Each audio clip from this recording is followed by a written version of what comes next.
Voting has begun, and I'm admitting the public.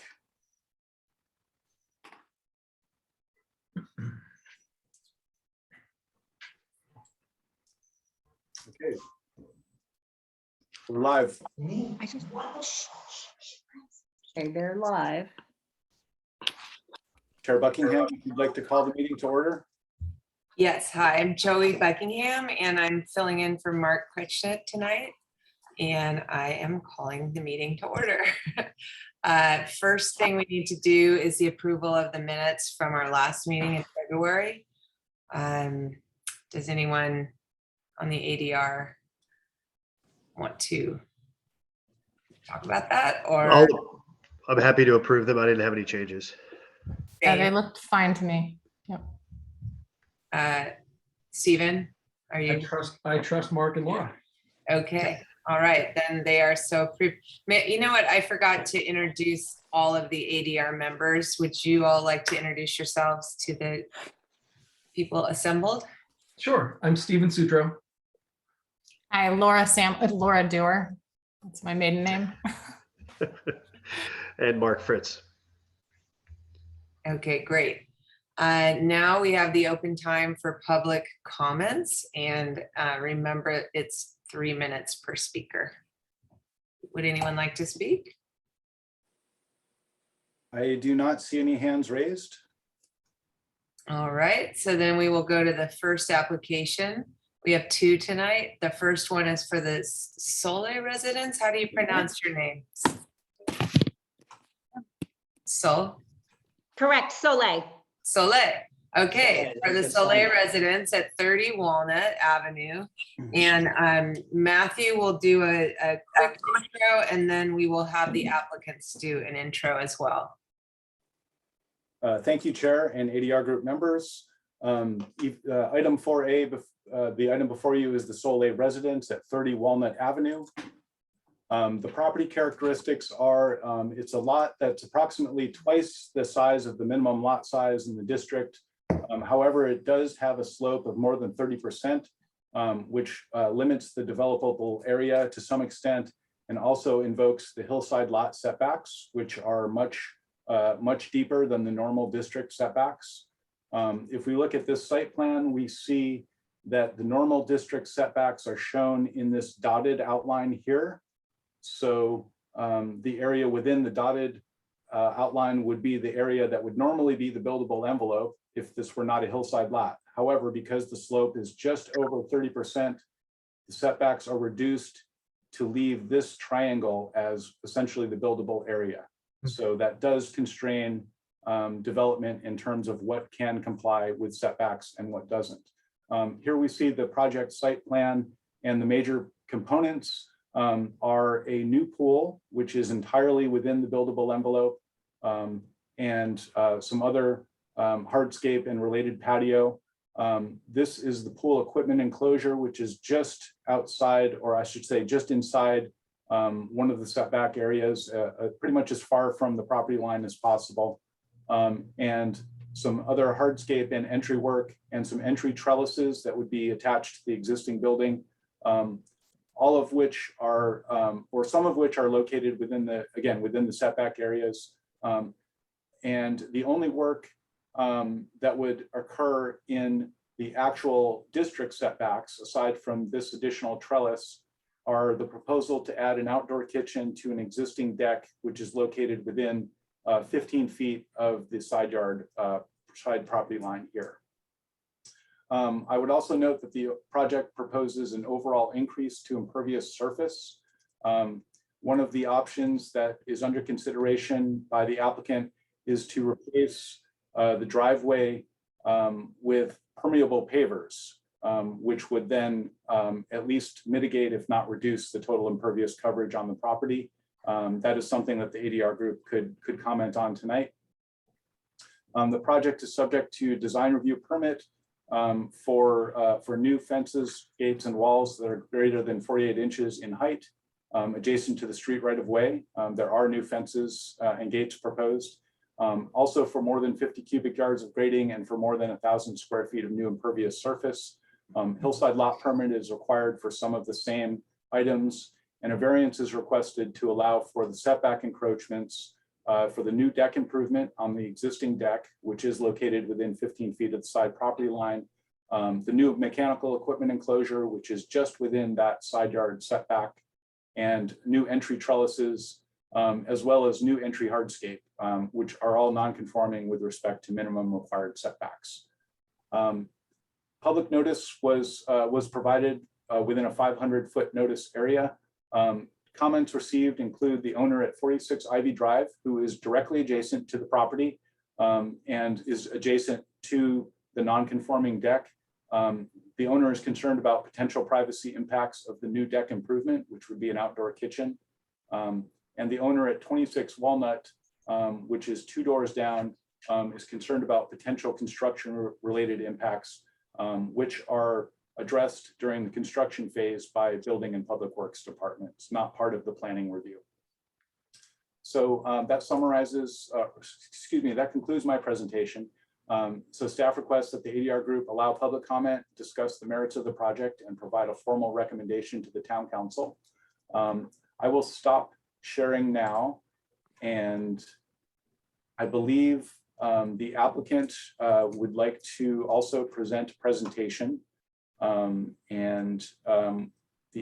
architect is Eric Blason and Angela Bose. And if either of those would like to present, go ahead and raise your hand now, and I'll go ahead and provide you with that opportunity. Great. Okay. Thank you so much. Thank you, Matthew. I'm Eric Blason, landscape architect.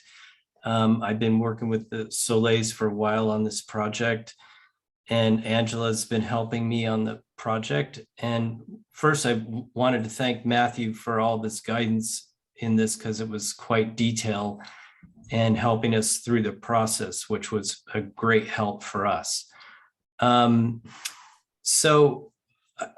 To start out with, the Soleils would really like a swimming pool and a hot tub. And then as we started down this road, we started looking at other things that they would like to change. And basically the biggest thing on this drawing that I really want to point out, everything kind of highlighted within this area. Can you see my cursor, or is that, let me just see this. We cannot, Eric. Okay. Yeah, I don't see it. Okay, let me try the screen share. There. Does that work? Or Angela, can you show that?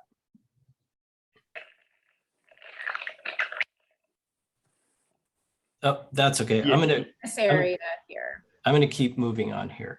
So all this highlighted post shade area is the area of proposed change. And I think one of the most important things that I wanted to point out is most of these areas are existing to change to a new thing. So just starting from the entry gate, the gate is staying where it is, but we're proposing a new gate. The columns we're proposing to change them, but they're the same size and the same location. The trellis in front of the garage, there's an existing one. We're proposing to change it to a different one. The entry walk up to the front door is existing, and we're changing it and reconfiguring that a little bit. The trellis is new next to the house. The pool is within the it's not in the setbacks, so is the spa.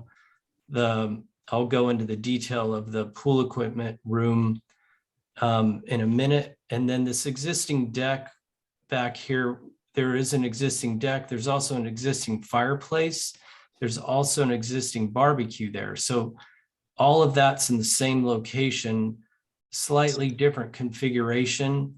And actually the new fireplace is lower than the existing one is.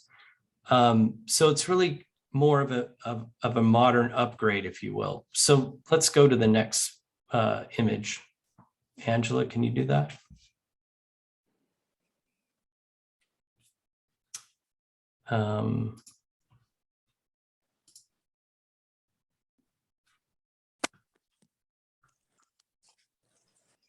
or who's got control of this? I'm sorry. I can't see. It shows that we're viewing Angela's screen. right? Okay, Angela, can you move it to the next image? Here.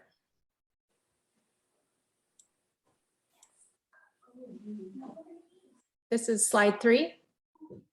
Yeah, Can everyone see the 3 diagrams? no, We're looking at the. we're third- looking at existing plan. and proposed.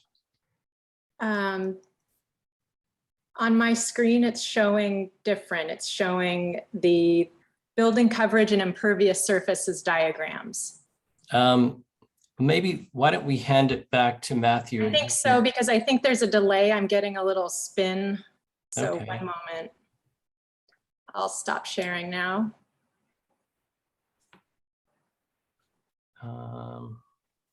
Matthew, can you go back and just do the screen share then?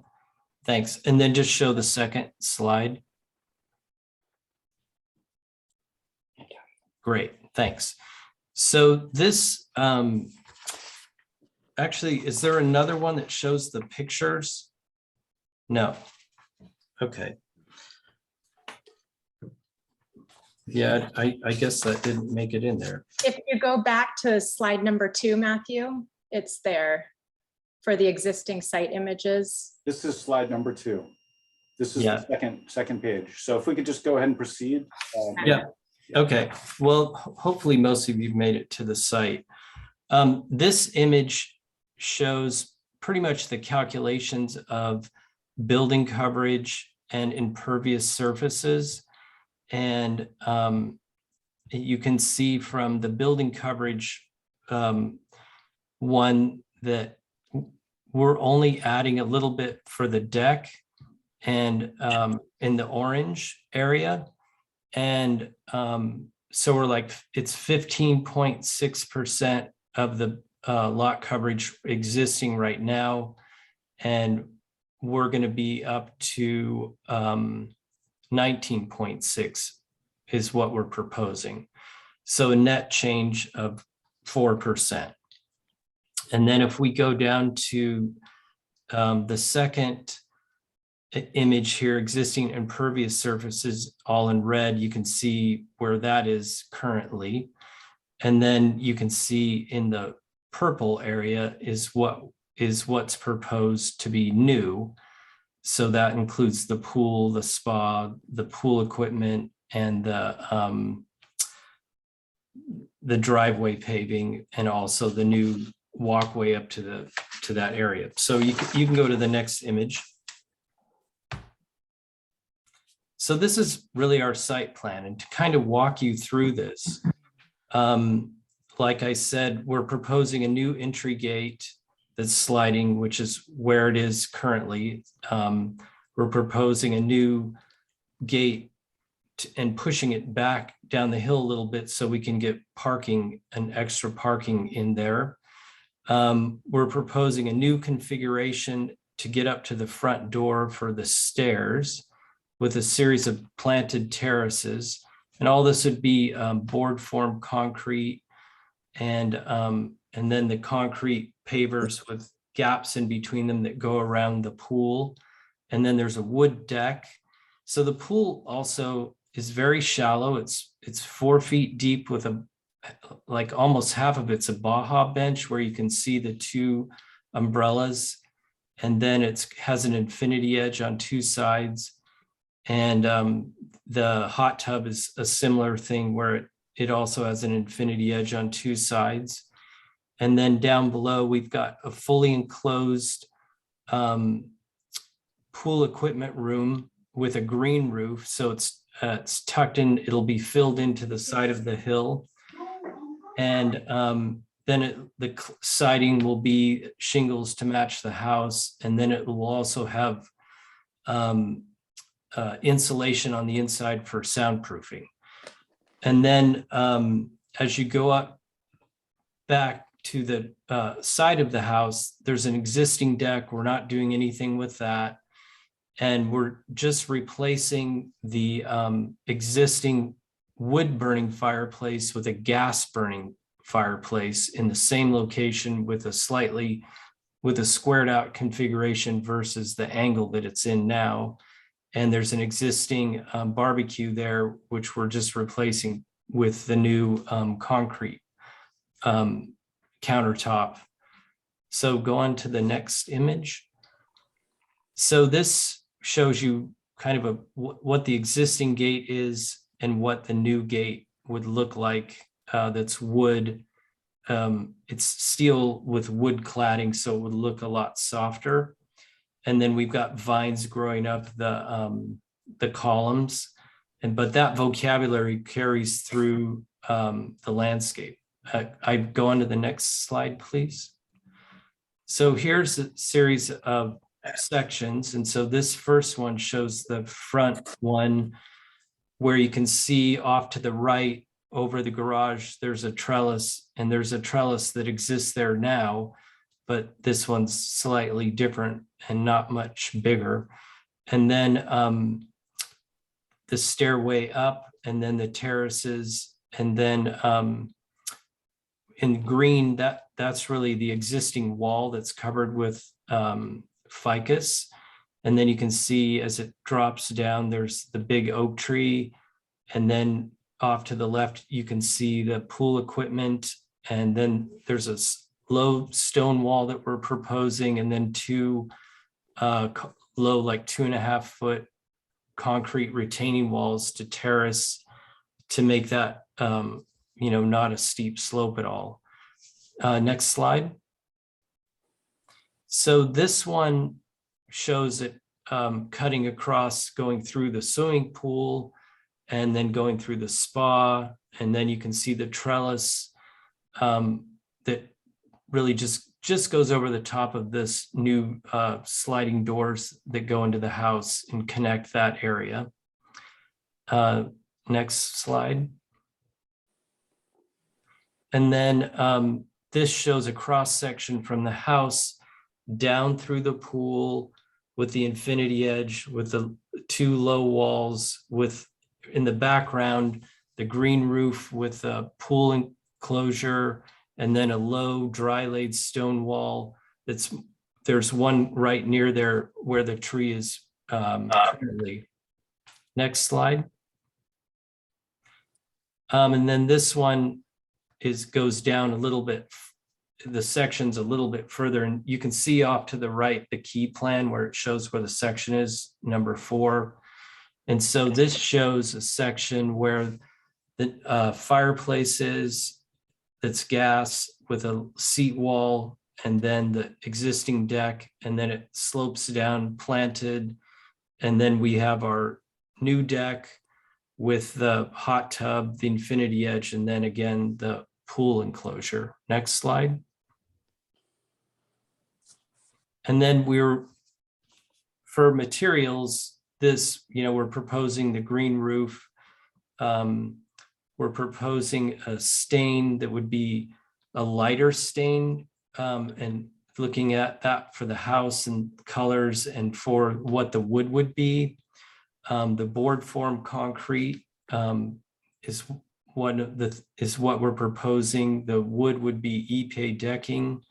And then the concrete paving, this is an image from a project that we did where it just shows that they're floating pieces. So it's not one big monolithic thing. And then we're proposing an asphalt driveway, but we could rethink that.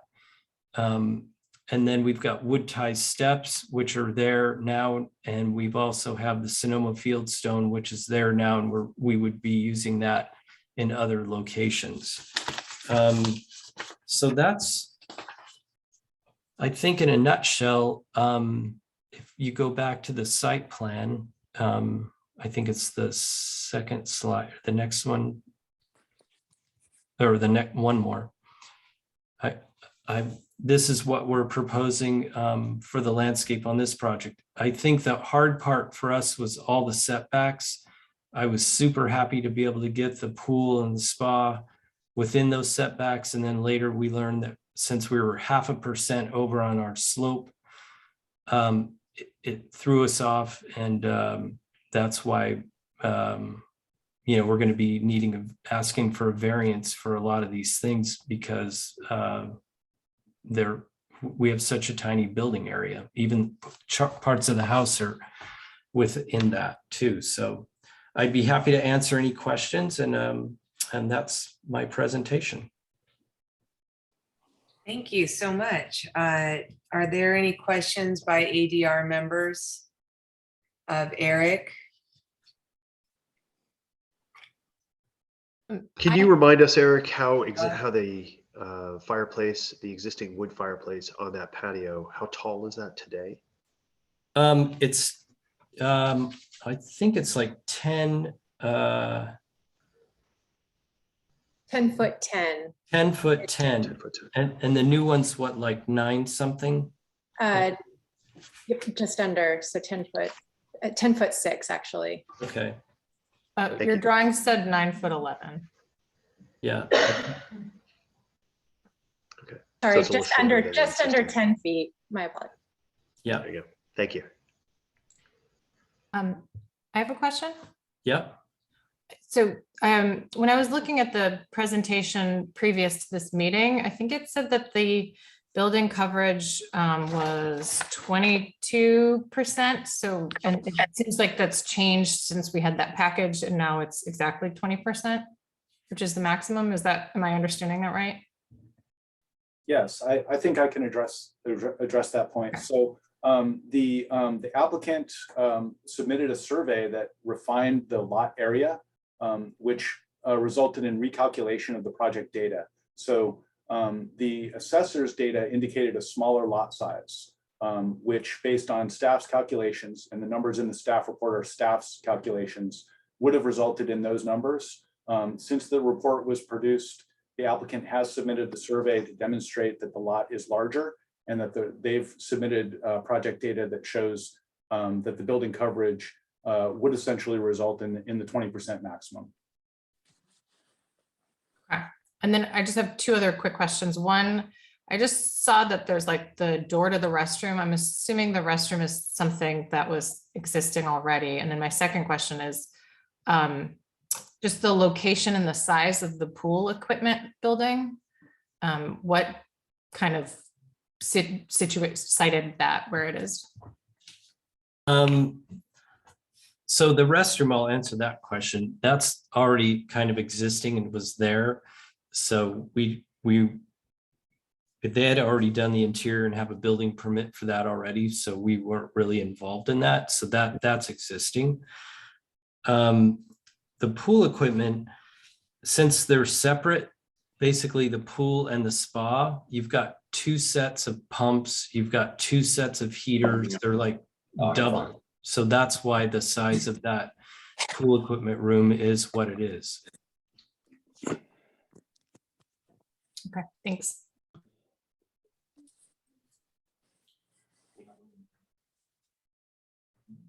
Any other questions by ADR members?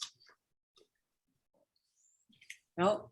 Now I'll open it up to public comments, and remember you've got 3 minutes apiece. Would anyone like to speak? And if members of the public would like to address the ADR group, please raise your hand either virtually or on the screen so that we can see you. I see Kay Lee would like to speak. Yes, actually, this is Edward Lee. So I believe I raised 2 concerns in my email. One was the height of the proposed chimney. And I think the design team has responded by effectively saying the proposed one is actually shorter than the existing one. So you've answered, or my first concern appears to have been answered. It won't be a new Leaning Tower of Pisa suddenly visible on the property from my house. And the next was a concern about lighting fixtures that are being proposed on this modification to the existing deck. I just want to be comfortable that the lighting will not, shall we say, be bright enough to be offensive at night. I can answer that. So they're all shielded in downlights. There's no like glass bulb thing. And so they're, all the lights that we're proposing over in that area are that. And then the other thing is, it's not a wood burning fireplace anymore. It's gas. So just, it's safer too. That's obviously a good thing, but they're downward facing lights. There's no upward facing lights. No, none at all. I'm also concerned about the increase in the size of the deck. I mean, this is right up against our property line, which is also right up against our bedroom. And we've already experienced noise that goes on late into the night. So this whole project, I would imagine, the point of it is to be entertaining, which we all love to do. But I am concerned that the whole project, including that extra deck, is going to increase the noise that is right on our bedroom. Let's see if I can answer that. So the deck hasn't changed. It's You said it exactly went the from same 15 size. No, you said it went from 15.6 to 19.6. It should be the same. We're not changing the deck, and that wall where it is, where the fireplace is exactly where the wall is. I'm just referring to the comment that you made earlier, saying that it's gone from being an odd shape to a square shape, and that it's gone from being 15.6 existing to being 19.6. Well, the fireplace is squared out. The deck doesn't change. The deck is still the same size. So the fireplace is bigger. So the fireplace is bigger, but not taller. It's squared and not at a 45-degree angle. So it is bigger. Okay, the other question I want to make sure I get in. I think that is 3 minutes. I hate to tell you. You want to wrap up your questioning? Yeah, it's really to make sure that I'm representing here, not just ourselves, but we are co-presidents of the Ivy Drive Private Road Association. And the road itself has expressed concern that there could be, that there will not be trucks on the Ivy Drive part of the property. Because there is an entrance to Ivy Drive from the back of the Walnut property. So if I could address that. So construction related and construction management program would be something that would be looked at by the building department and the public works department during the construction phase. It's not actually something that we look at during the planning stage. So the comments are well received, but it's looked at in the next stage of the process. Thank you. Thank you. Are there any other comments regarding this project by the public? None? All right, let's bring it back to discussion by the ADR, questions we may want to have in discussion with one another. Who wants to go first?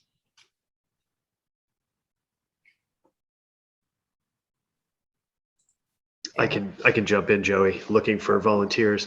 I don't really have any issues per se with the design. I think it's a little bit of a squeeze into this particular lot. I think my only concern here would be the finished selection of the board formed concrete, the sort of the exposed board formed concrete. It seems a little potentially incongruous with the rest of the site and the building itself.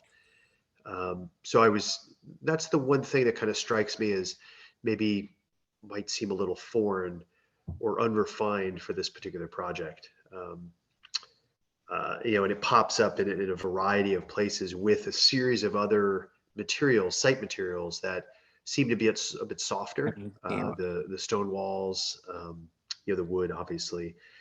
So that was probably one of my only concern with the project was that selection on the board form concrete exposed. And maybe either the applicant can talk to that selection, or maybe another ADR member can have as Mark Kruschnitt would say, opine on that selection as well. But otherwise, I can support the project. I recognize that half a percentage point in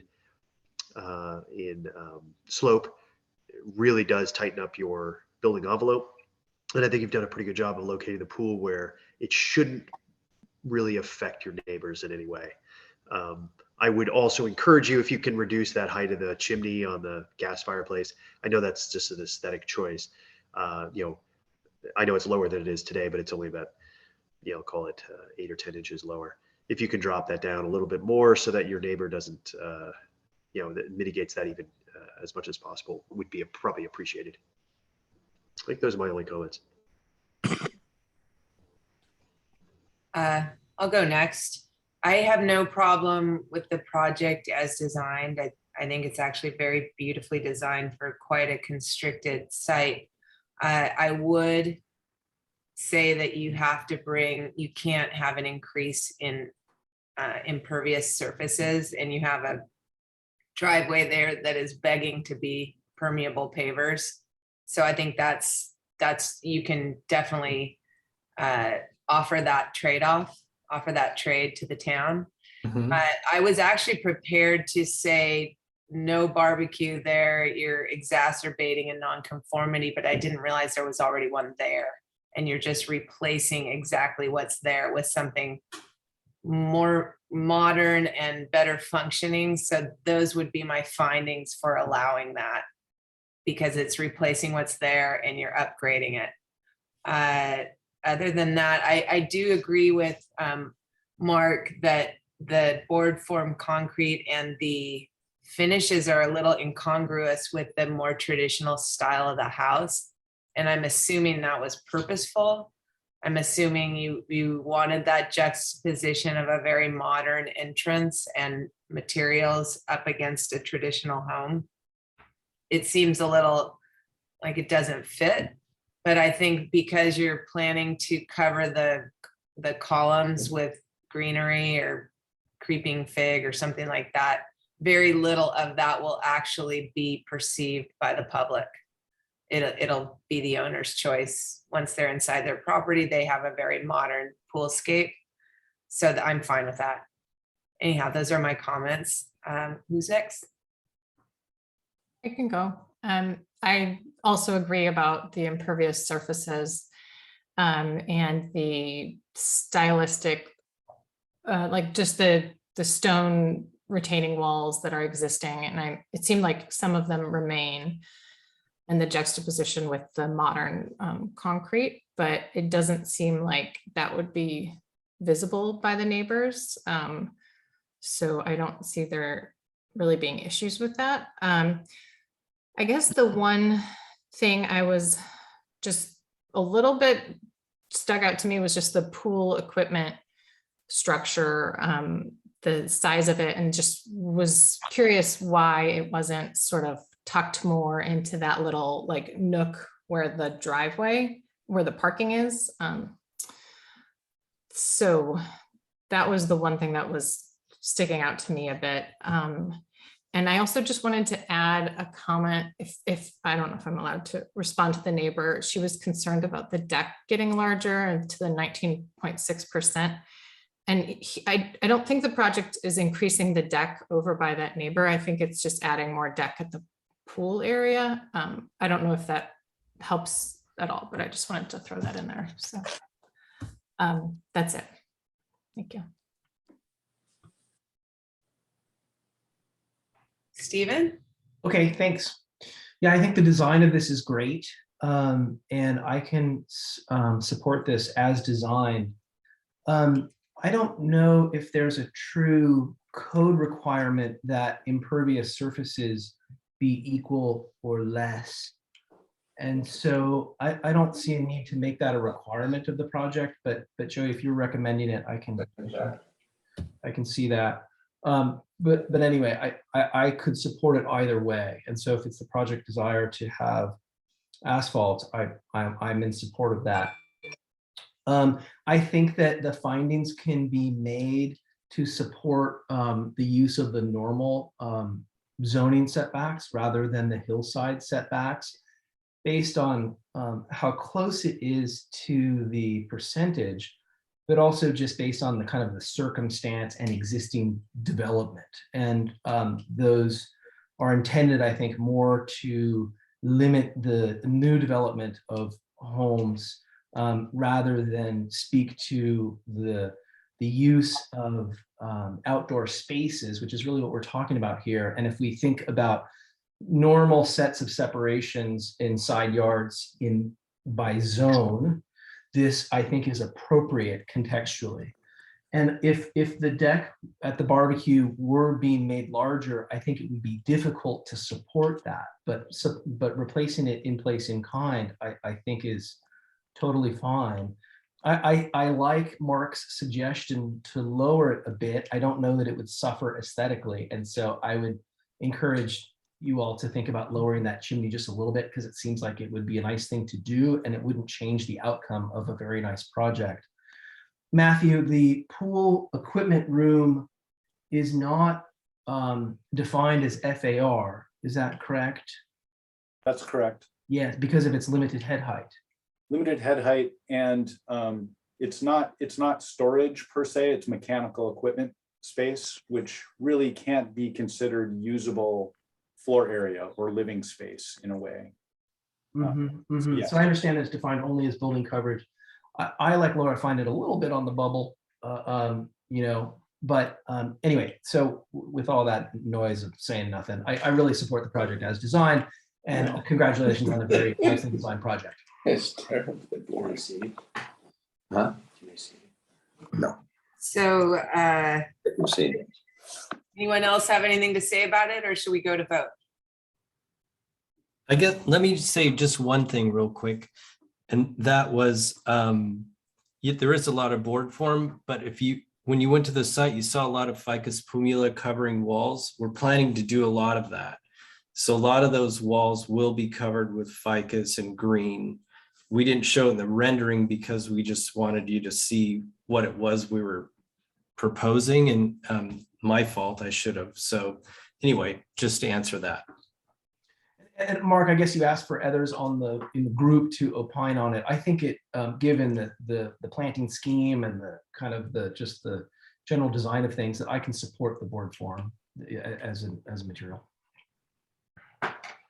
Yeah, I guess when I hear an applicant talk about covering something up so that it isn't seen, I think maybe it shouldn't be that material.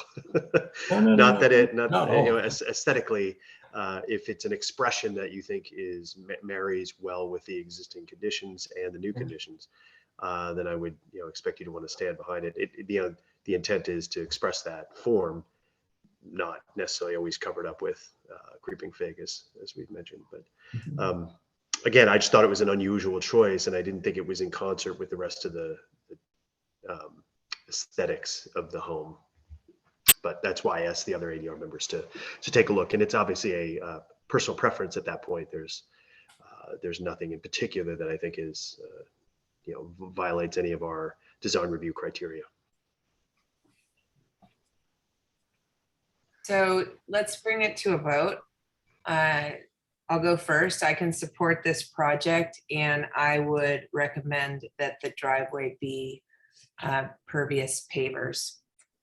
And those are my only comments on it. Stephen, what's your? I support the project as designed with the recommendation to look at the chimney height. Mark?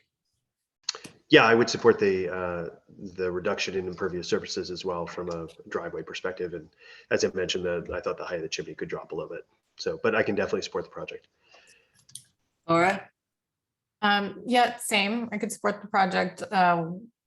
Same with the impervious. I'm not sure what the code requirement is on that. I just know it seems like people don't like it increasing. The town doesn't like it increasing, but I don't know the code requirements. And I did see in the drawings the bioretention possibility. So it seems like maybe that's something they're considering instead of changing the driveway. So it wouldn't matter to me which one you choose.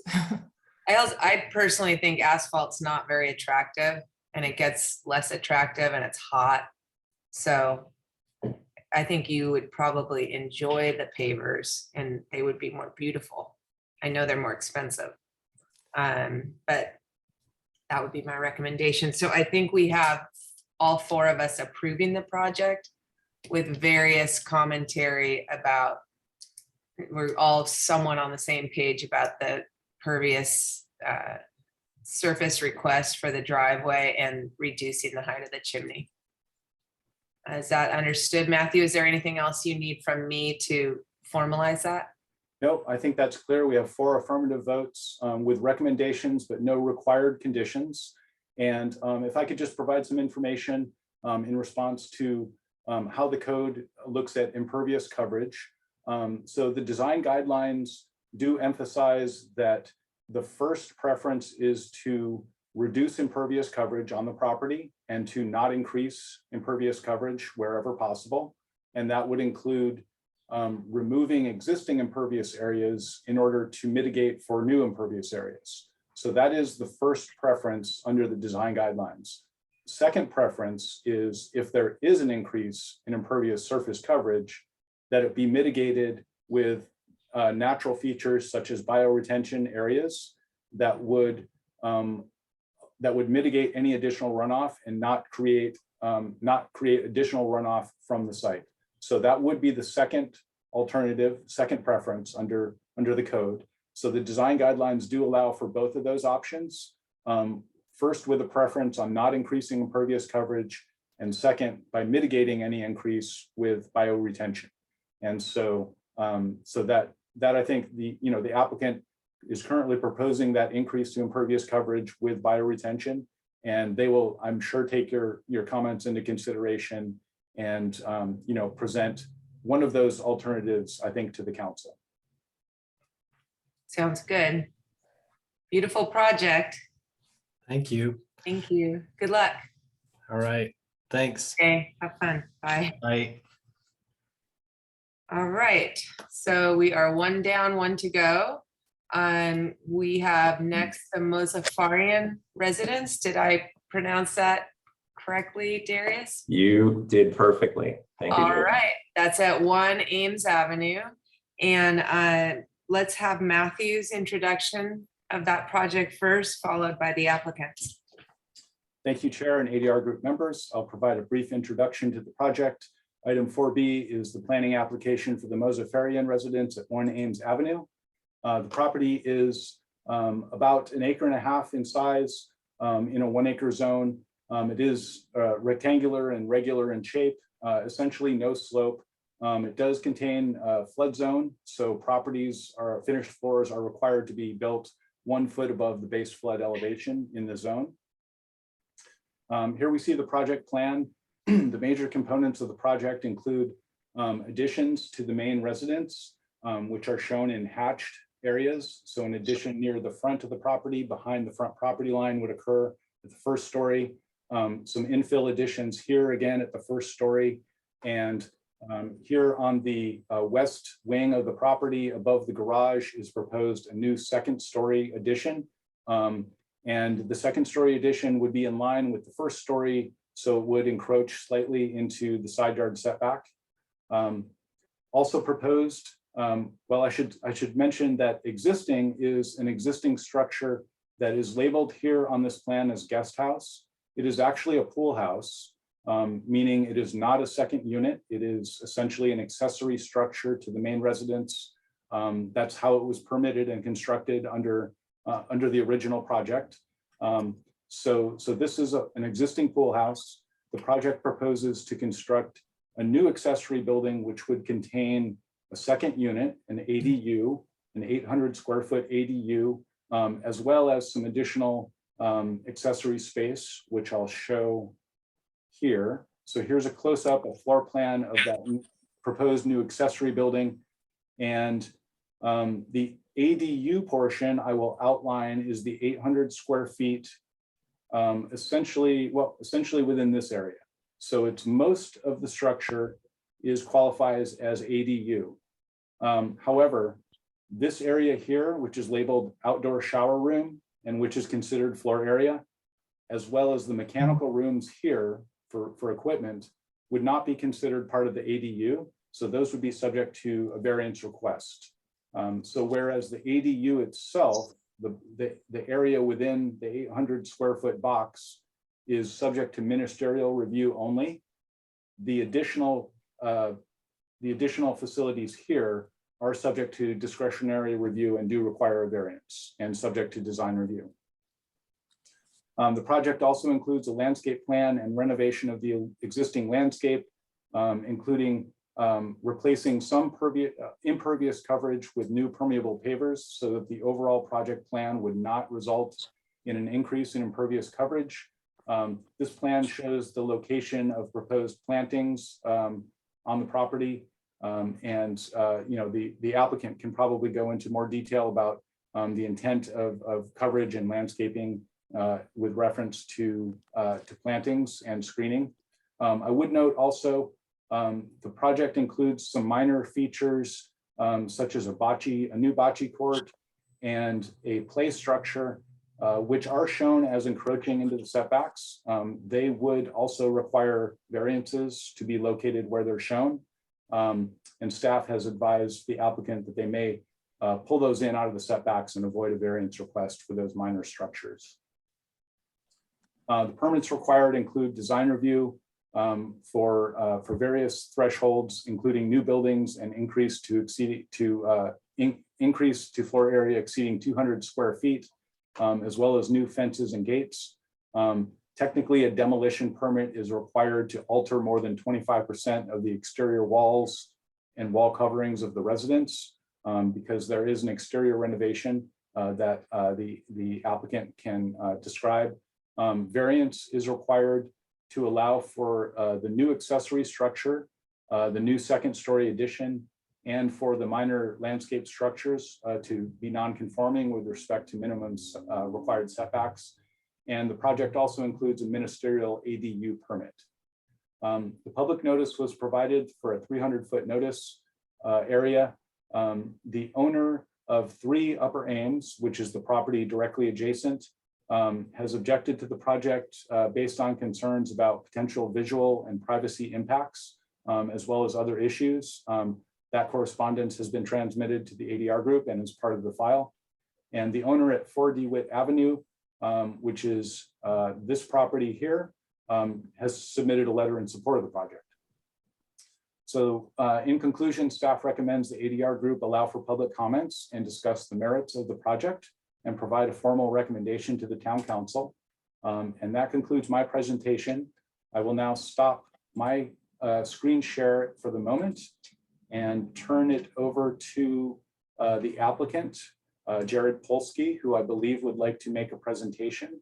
And I believe I will be sharing my screen for Jared. Yes. All right, Jared, take it away. Well, thank you, Matthew. Can you hear me? Can you hear me? I can. Yes, we can. Thank you, Matthew. Thank you for your thorough report. And if you wouldn't mind sharing your screen, maybe we could just start with a quick look at the 3D renderings from the front, from all the different angles. They're into this, yeah. I thought just give you a flavor of what we're proposing. So this is fine. So you can see the front upper left is the coming into the driveway. This is the one to the side of that is, you know, the same view in the daytime. The back is we're changing the kitchen and the sort of outdoor spaces. So just to give you a flavor of what we're proposing. If we could go then to the site plan and that's fine. Our design is essentially a redo of a contemporary home. The kids' wing, that's the wing at the north side of the house, is going to be, we're proposing to add, to remodel the spaces, add another bathroom and a better laundry room. We'll have new windows and doors, a slightly higher roof with solar panels on the roof. And the solar panels will be hidden from view by a little higher parapet. So the roof goes up from 9'6" to about 12 feet high at the parapet. The existing garage wing, which you can see, well, Matthew, thank you, good. It has a 2-car garage now and an exercise room with a bathroom and a closet. So we want to remove the exercise room and the bathroom and leave the garage as a 3-car garage. And we want to add a 2nd story over the garage to create a family game room, a bedroom workout room with a bathroom. The existing house is a low one-story building, as I hope all of you have seen if you visited the site. It's actually hard to find the actual entry. So we wanted to add a second story over the garage with one tall vertical element. So if we can go back to the 3D view of the front.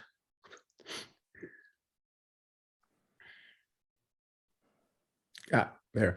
You can see that the tall element is clad in cedar.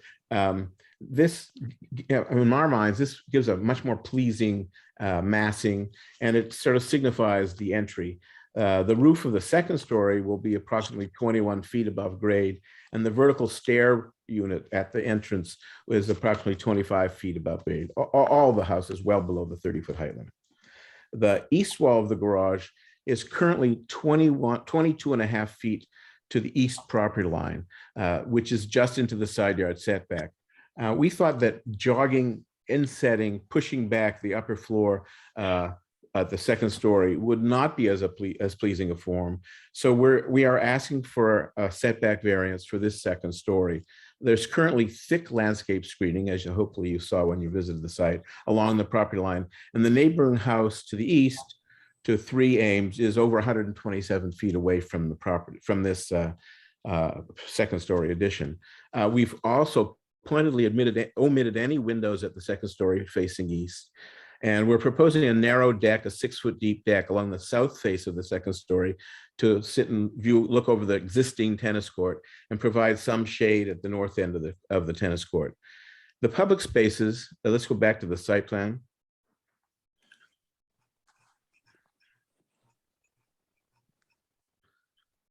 The public spaces and the primary bedroom suite, in other words, the south wing of the house, will receive new windows and exterior doors, and the dining room roof will be slightly raised.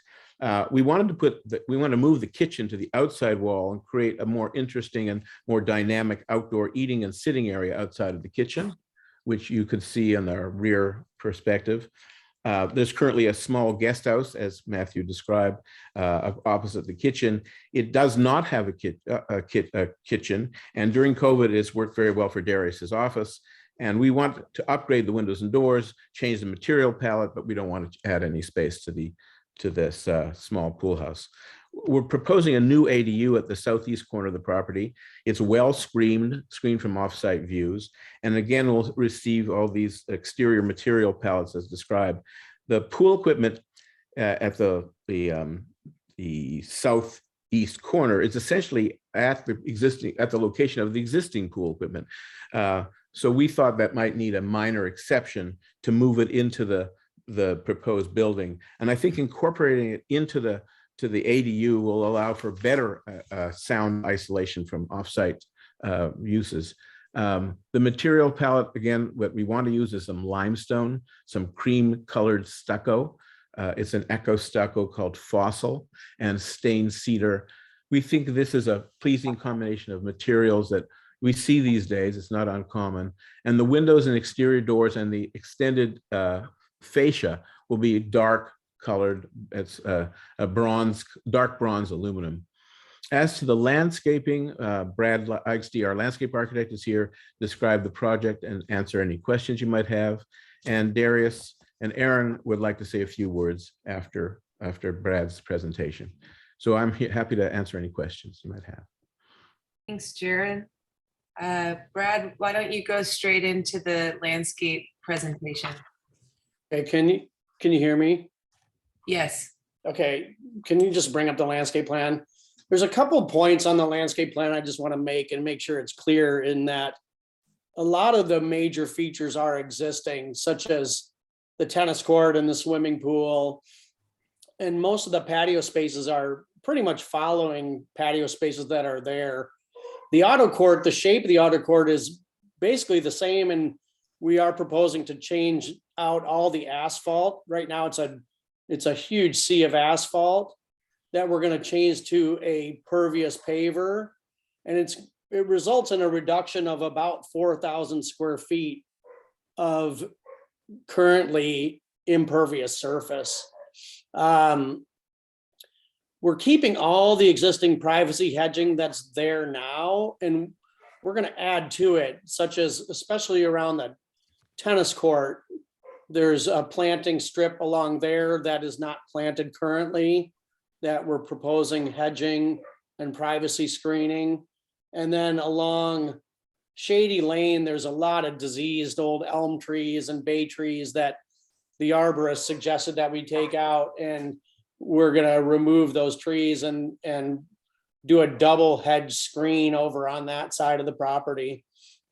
The property is beautiful, beautiful old oak trees. We're keeping all of these existing vegetation that we can. And we're gonna add, we're adding screening. And we've spoken to the neighbors about across the street at, it must be number 2 Ames, I believe. We're adding a new tree to the center of the auto court. The goal is to transplant the large magnolia that's in the backyard into the center of that planter. And we've talked to an arborist and a tree moving company, and they said it was feasible. I think that's about it. I'm happy to answer any questions. And feel free to ask me any questions. Does anyone have any questions? Well, actually, we'll do that a little bit later in this procedure. The next thing up is questions by the ADR. Yes. Does anyone have any questions? Joey, would you mind if we said a few words, or is that disrupting your process? I don't want to. Yeah, no, sorry, go ahead. So my name is Darius Mazafarian, my wife, Erin Mazafarian, and of course, it's really nice to meet all the ADR members tonight. We're really grateful for the opportunity to present our vision here, and clearly super excited about it. Erin and I have lived in Ross for about 8 years now, and the past 2.5 years have been here at 1 Ames. We have 3 children, Audrey, Andrew, and Adam. Their ages are 9, 6, and 2. So they have a long runway of enjoying the property. I grew up in Marin and first fell in love with Ross when I used to bike with my dad around the local lakes. Today, we're still really appreciative of the outdoor beauty, but also really appreciate the tight-knit community that Ross has, as well as its Blue Ribbon School. We are highly invested in contributors to the community. Erin is on the Ross School PTO, and I serve as chair of the school's financial advisory committee. I'm going to let Erin talk a little bit about the outreach she had to our neighbors. I'll just take a few minutes if that's okay. Matthew, would you please pull up the neighborhood outreach chart that I submitted? And the purpose was we just wanted to reiterate that we did an extensive outreach to all of our neighbors, including those outside of our required area. We personally met with most of them, and we ended up with overwhelmingly positive support. Sorry, Matthew, do you have that chart we're talking about? I'm working on it. Okay, sorry. And I think that we had, so I know we had positive support from everyone but one neighbor, and we think that we had such a positive support because we put a lot of thought into our plans, and we wanted this to be a collaborative effort with everyone and alleviate concerns. For example, with the Livermores, as Brad mentioned, even, this is not the first version of the plan, what you're seeing today. We did version after version, trying to think about, okay, who would be upset about what. We were very concerned about the Livermores as they face us and the additional windows. So even before we met with them, we brainstormed internally, what could we do to alleviate their concerns? We're going to pull in that big magnolia. We're going to add some redwoods. And by the time we were presenting our idea to them, they're one of our biggest advocates for this plan, despite the fact that they're probably having the biggest privacy concern of all of our neighbors because of the direct windows. And so, for example, we wanted to keep a lower profile on most of the house. We're not trying to maximize every square footage. I know people were concerned about that. We've been a low house. We're one of the very few low houses in our community. Everyone has second story homes. So we weren't trying to make it a huge monolithic thing. And I think our neighbors appreciated that. I think our neighbors, we've heard a lot of feedback, how they were really happy with that we are going to be cleaning up along Shady and Ames. It's kind of a fire brush over there, and add a lot of privacy screening for them. In between our properties, we already have extensive privacy screening. Matthew, thank you for pulling that up. That just shows, I think, everyone in support, with the exception of 3 Upper Ames. Would you mind pulling up those? Oh, thank you as well. That's a chart of all the people we reached out to, kind of documenting, making sure we didn't miss anybody. Matthew, would you mind putting up the pictures of the privacy screening that we sent? And we brought Brad in very early because we knew landscaping and privacy was going to be very important. We all have these lovely lush lots. This is a picture taken just on the 13th of this month, 2 days ago, showing directly facing 3 Upper Ames from our proposed 2nd story. As you can see, this is winter. It'll get better in the spring and summer. We wanted to make sure, even with that privacy screening, for example, we're not adding any windows to that side of the house. There won't be any windows facing 3 Upper Ames at all, because we're trying to be conscientious as neighbors and work together to try to get, nobody loves construction, but we're trying to be thoughtful. So just wanted to just mention what we've tried to do in the community and appreciate our forever home and hopefully our forever neighbors. So that's about it. Thank you for listening. Thank you, Erin. Now let's go to questions by the ADR of the designers and the applicants. Who would like to go first? Are we going to have public hearing? Yeah, the public comments are after the questions by the ADR. I have any question. I had a quick question. So I recognize that Matthew described the location of the bocce ball court and the children's play structure as being in the side, maybe the front yard setbacks. Is the applicant proposing to keep those as proposed in these drawings, or is the applicant proposing to move those out of the setbacks to avoid having variances for those 2 items? I just want some clarity on what we're supposed to address. Jared, correct me if I'm wrong. The play structure is existing. When we moved there was a play structure, and it's we had upgraded the play structure during COVID. We can discuss moving it if we need to. The bocce, again, maybe Brad or Jared, correct me if I'm wrong. I think we're trying to not encroach on the roots of the mature oak trees that we have. We would love to be able to not damage those if possible. Yeah, that's correct. There's a large 56-inch oak in that area. And so we are trying to respect the trunk of that tree as much as possible. But it's not a major structure either. It's just it's all it is a gravel. It's just a gravel surface with a small curb around the edges of it. So we could consult with Kent Julian, our arborist, and see what he thinks about moving the bocce court over to put it in the setback or put it out of the setback is sliding it over about 4 feet. And it certainly could slide over if it felt like the oak tree would be fine. Brad, I have a question. Oh, go ahead. Let me just finish it. Just the play structure, Matthew, that's an existing structure, so we shouldn't worry about needing a variance for that.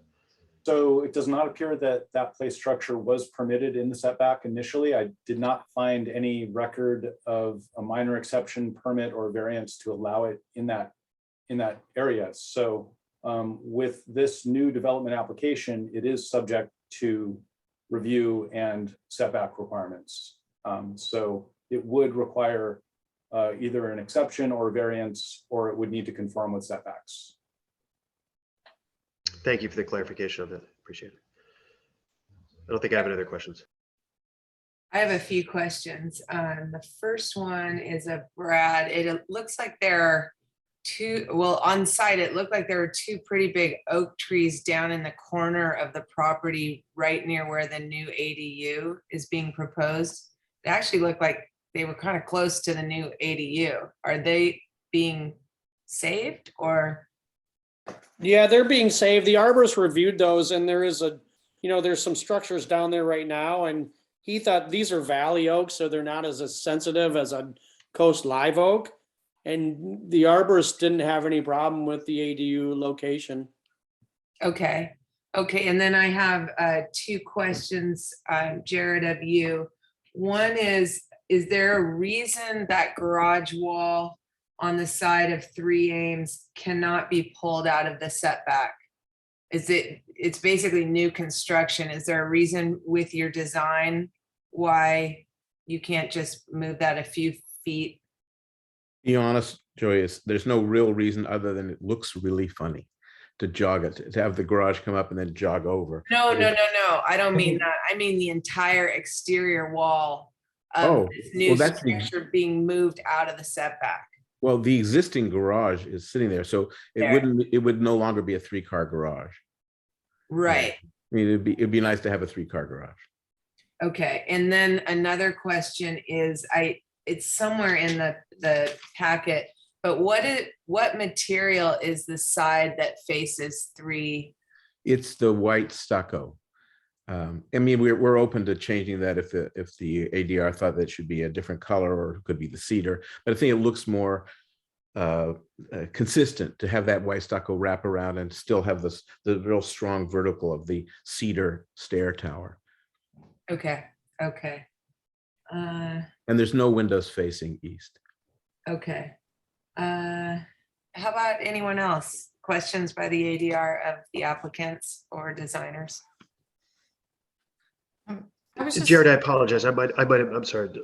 Might have missed the window material is because you said you're putting in new windows and you're replacing existing windows. What's the window material? Dark bronze aluminum. That was one question is, can we see a materials board? We have a materials board and we put the representation of the materials board on our drawings. They're on the elevations. If you want to see the actual, usually we would be sitting around a table and we'd say, here's the materials board. But we have the representation of the materials board on A2.4 on the elevation sheets. Do you have any It's pictures? on all the elevation sheets. Right, but do you have any pictures of the, I see, okay. It's a sort of a picture of our material board that's on the elevations. I miss the old days of being Yeah. physical meetings where we could touch them and look at them, Yeah, so do I. see them together. Will that be part of the public record down at the town where we can actually go and look at them? Absolutely. Mhm. Any other questions by the ADR? I do have a question for that second story addition where the balcony is. Mhm. You were saying tonight it extends 6 feet. Is that, I thought I saw something different in the drawing. Yeah, there was a poorly placed, it's 6 feet, not 10 feet. And one of the drawings was shown at 10 feet. It's 6 feet. That's been corrected. Okay, and then the eave extends the full 6 feet, or is that? Yes, it does. That's the intention, to give it some shade and cover. Stephen? I have no questions. Okay. Now we will open it up to public comments, and just remember that your comment must be 3 minutes or shorter.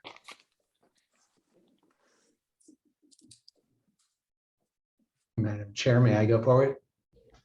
Yes, I'm sorry. I thought Matthew was going to do, yes, please go ahead. Good evening, members of the committee. My name is Len Ripkind, Ripkind Law Group.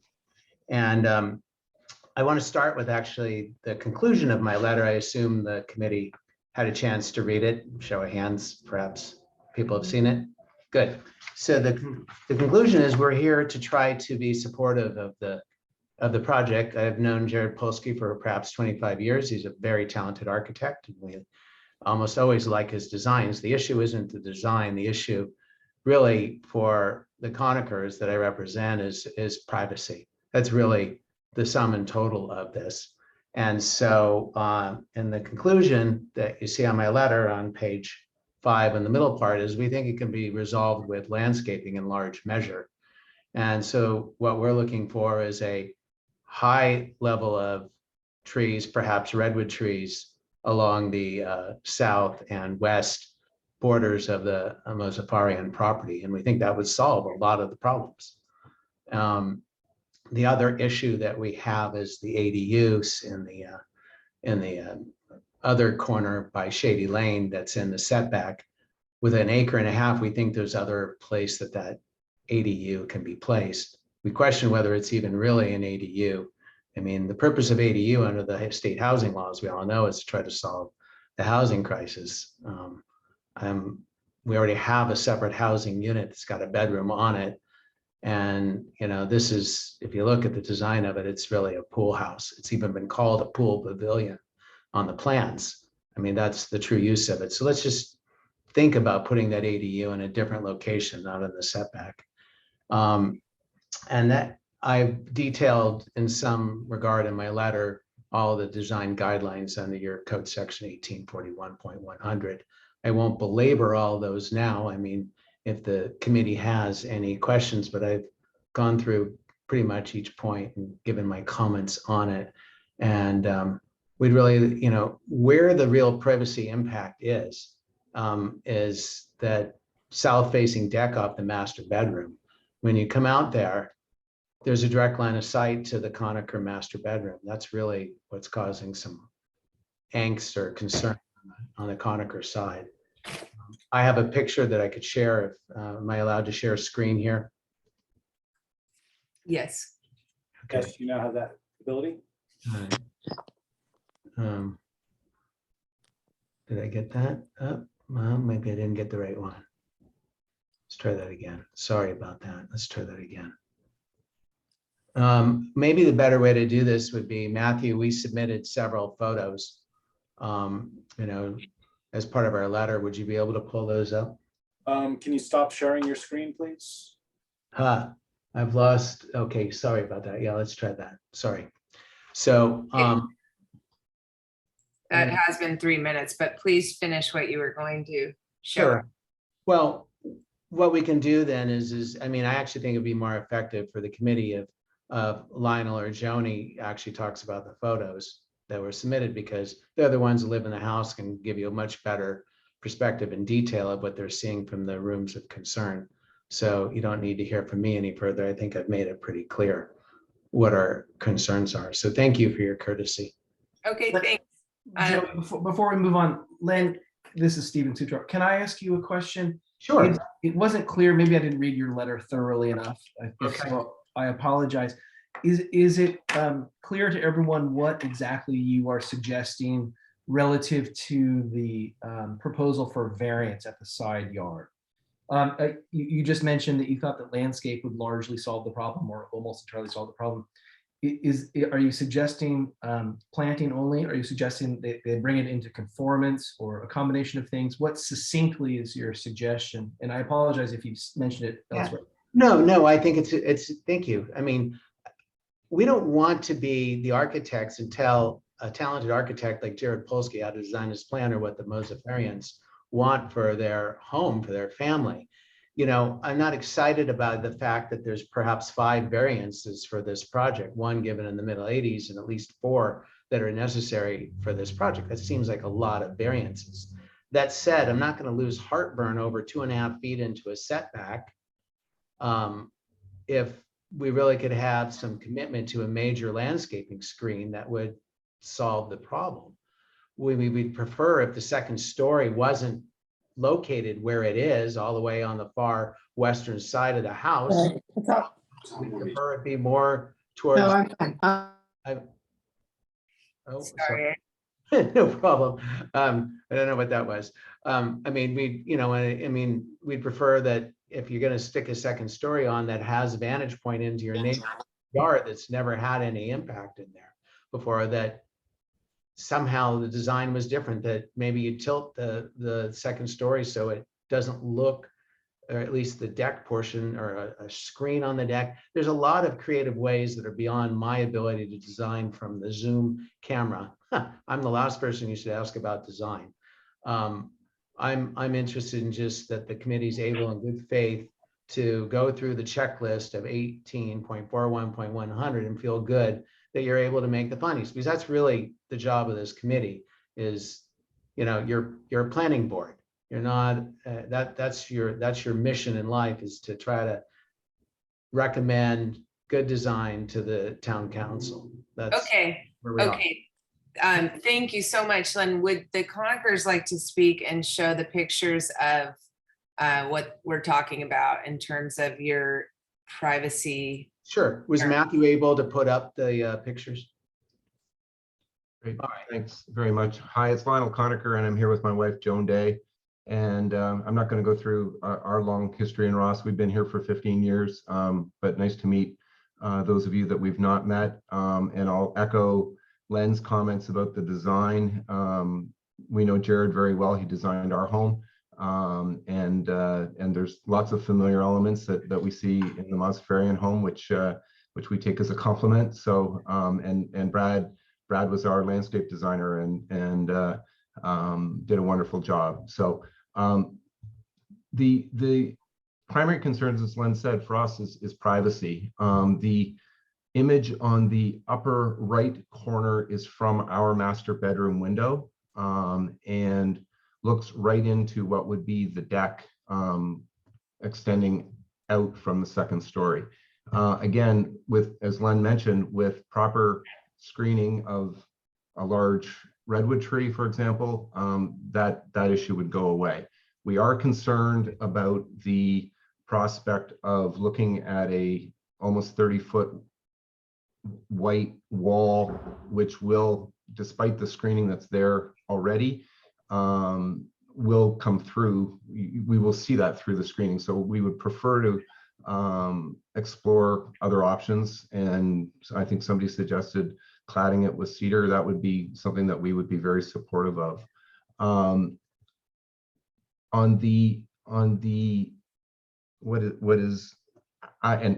guess the other thing I should say about our lot, if you look at the map, we border the Mozaffarians on fully two sides of their property.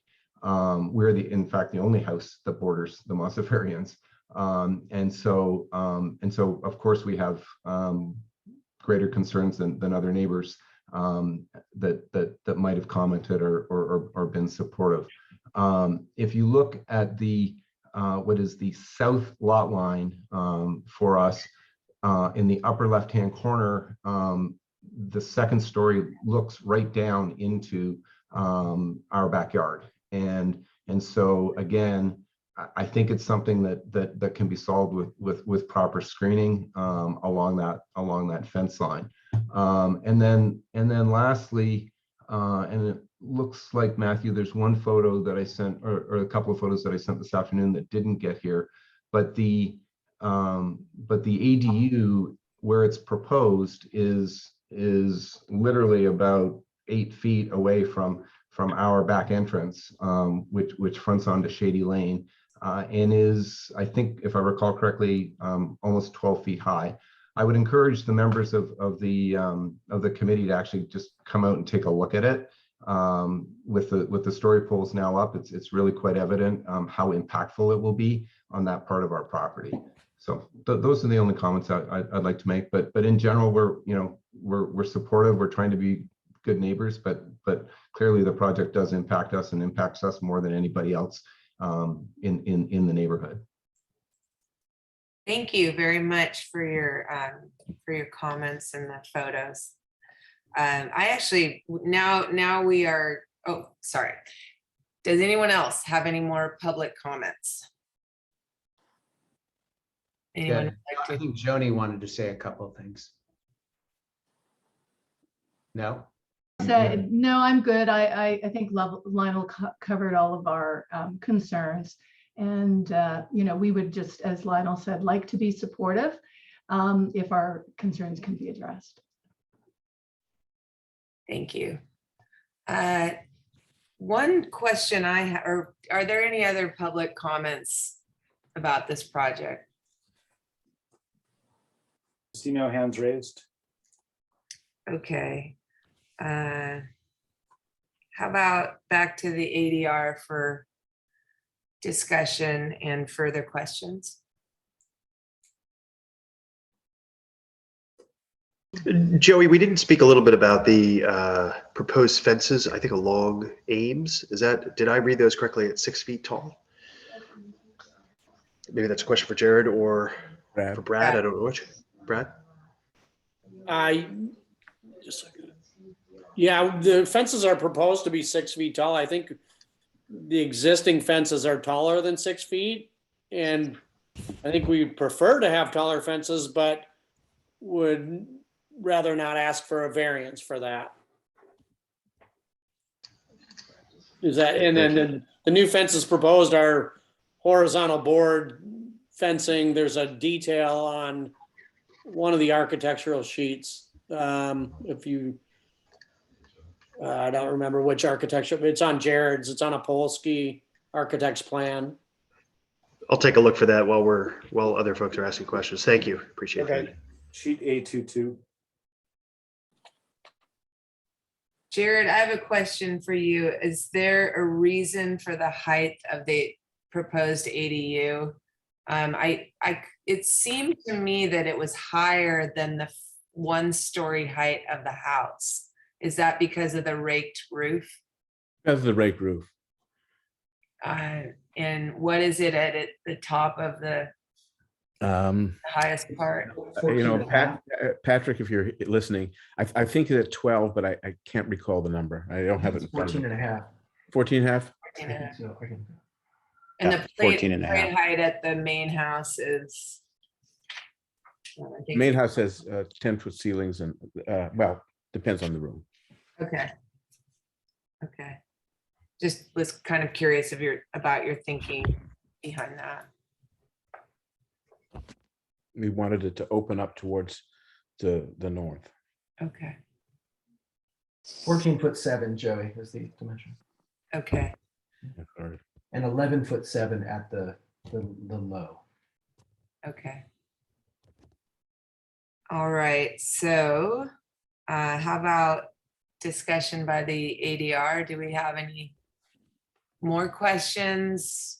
Discussion among ourselves? I guess I could ask. Oh, go ahead, Laura. I cut you off before. Go ahead. It was just a question on the fence. Is it completely solid or is it transparent at all? The fence and the gate. There's gaps in between the boards, and we'd have to go back to that image. And that we could talk about if there's a desire for it to be more solid or more open, or I've had different reactions to this question, whether it's a 1/4 inch opening or a 1/2 inch opening, or, but there is some light that can shine through those boards. Maybe Matt, you could jump in here. I think we do have a code provision that talks about a 50% transparent gate. Maybe that's, I think it used to be. I don't know if it's still. Yeah. Still in our code? Sure, I can provide some information. So the design review guidelines state that in general fencing, open fencing is preferred. And along street frontages, a maximum of 4-foot height is also preferred. However, 6-foot fencing is allowed with design review, and typically with design review, there's a requirement for some level of openness, at least above 4 feet. So ultimately, it really is, subjective and up to the ADR group in terms of recommending what actually meets those parameters. Can I chime in here a little bit on there's an existing gate there and fence that's solid. I mean, I don't know that it matters, but the new gate and the new fence is basically replacing something that's existing in just a slightly different style.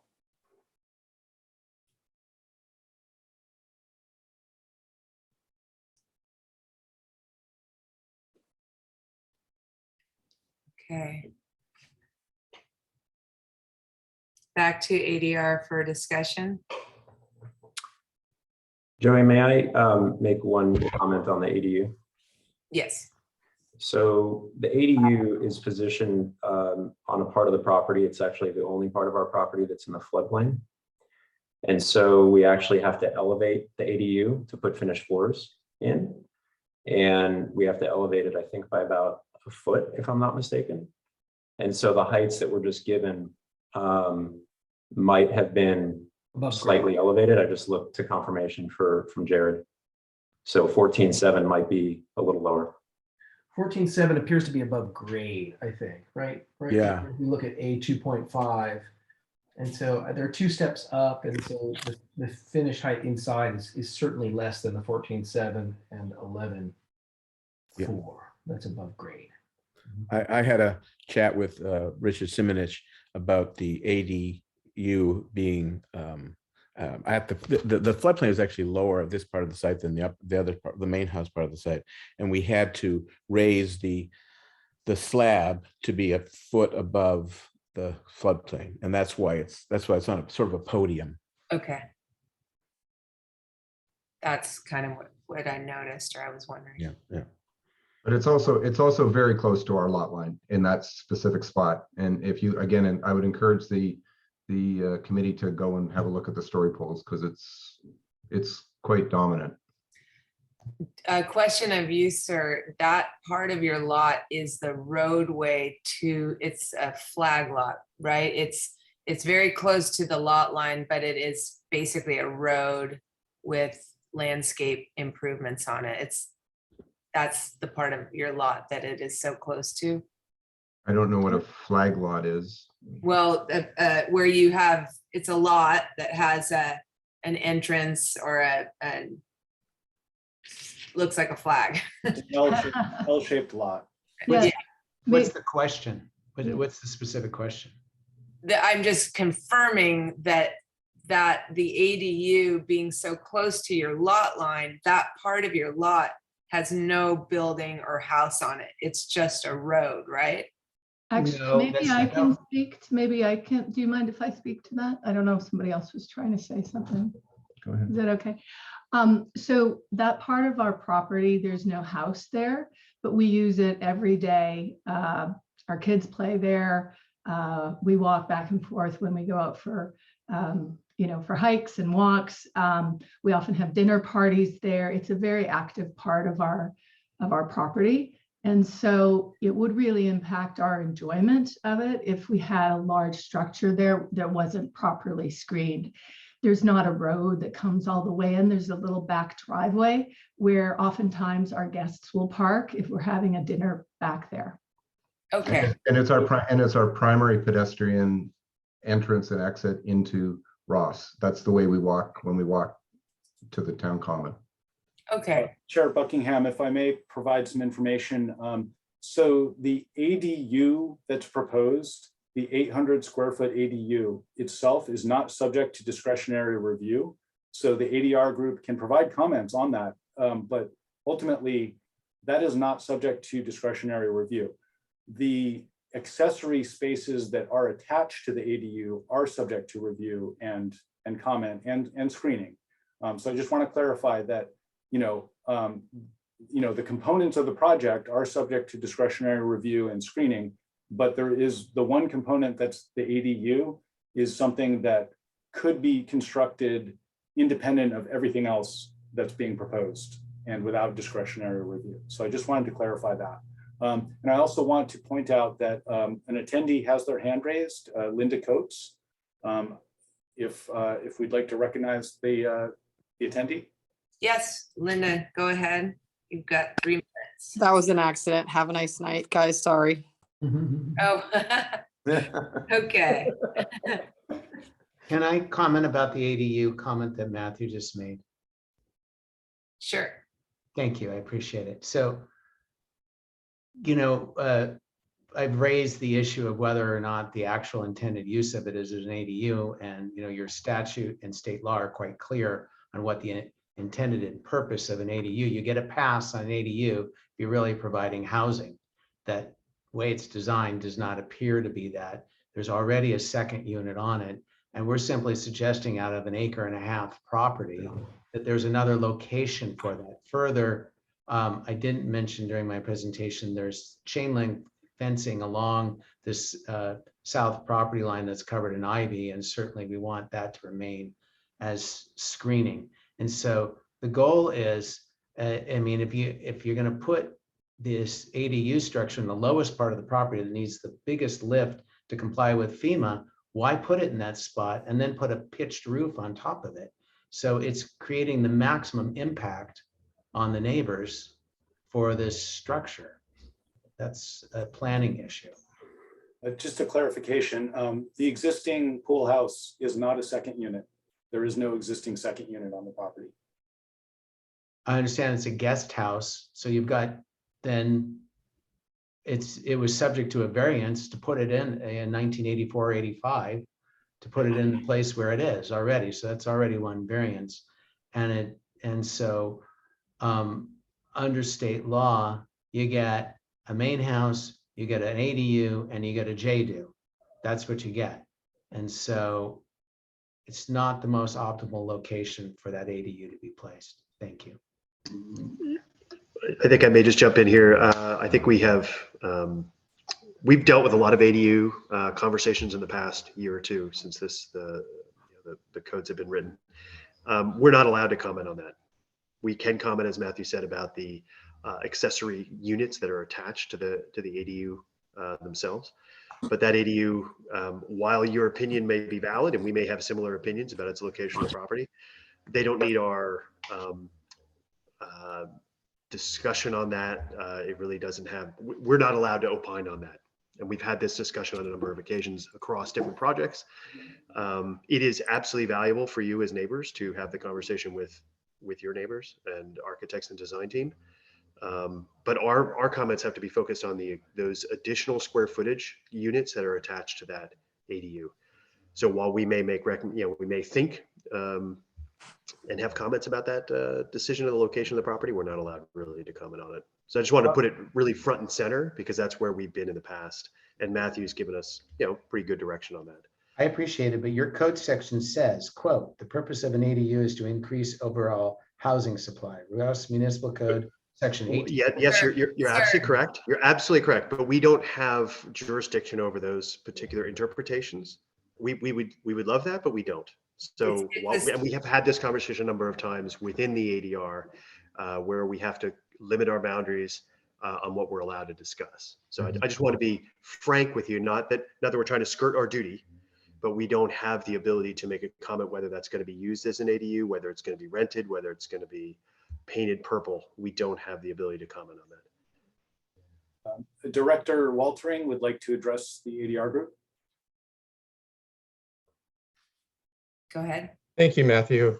And through the chair, I think that we've heard from the neighbor's attorney that there's an openness to look at landscape treatments. And in addition, the appurtenant structures to the ADU could be looked at in terms of either modifying the design or relocating those. So perhaps the architect and the landscape architect could comment on those appurtenant structures to the ADU, and also the sort of landscape screening that could be offered to address the visual impact concerns. Because as indicated by ADR members and the planner, in terms of the ADU itself, the ADU is allowable and ministerial. So let's focus on the landscape treatments, the appurtenant elements that could be perhaps relocated or modified. Thank you. Agreed. If I may, the pool equipment is now in a building, right? We're actually building where the pool equipment is existing. So we're not suggesting to suddenly put pool equipment there. We're suggesting to move it over slightly and enclose it so it's more isolated sound-wise. And we're happy to add more screen planting if that solves the issue. And maybe Brad can talk to that. Yeah, I'm happy to work with both neighbors on developing screen planting plans potentially on both properties. My only challenge, and I don't want to go too deep into this, is that I do need to adhere to vegetation management, fire department requirements. And that's a submittal requirement, and it's stringent. And, you know, that impacts my planting on virtually every project. So I'm happy to sit down and talk about that and come up with strategies for screening, but the fire department has the last say on what I can plant and not plant. Redwood trees are pretty non-pyrophytic. They survive every fire I've seen. So we like redwood trees. Brad, a suggestion. I like redwood trees too, but they can't create fire ladders up into oak trees. They can't overhang roofs. They can't be right next to structures. There's so many rules about vegetation management requirements that you know, sometimes I'm as frustrated as anybody about it. So, but I'm happy to explore any options, and we can talk further about that. And I'm very proactive in providing privacy planting, but I do need to follow code. Again, through the chair, if I could, we would encourage you to do that. So if you could work with the staff, the planning staff, the fire staff, and work in a direction with the property owners involved here to come up with an acceptable screening, landscape screening plan that could address the interests of all parties. You also had mentioned during this presentation, there was an indication of some vegetation that needed to be removed because it was in poor health. So the idea really would be to look at that vegetation that needs to be removed, look at appropriate vegetation that could be added that would meet fire requirements, and provide for the screening that would address the concerns of the neighbors and the property owners that we're dealing with this application. I think that this is a direction that you could go, and I would encourage you to work in that direction. Thank you. Suggestion. Yeah, I agree completely.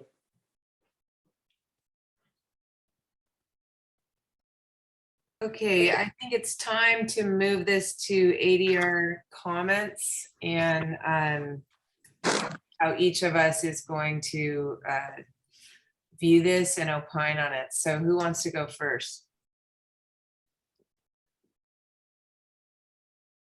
I'm happy to go, Joey. All right, Stephen, go for it. I overwhelmingly can support the project as designed. I think the sticking point is the nonconformity of the setback on the side. If it was in conformance, I think I would support it completely as designed without modification in that area. It might be nice to see a couple small windows. I know that it was designed as a blank facade in consideration specifically for privacy. And so whatever the neighbors can agree to on that sounds good to me.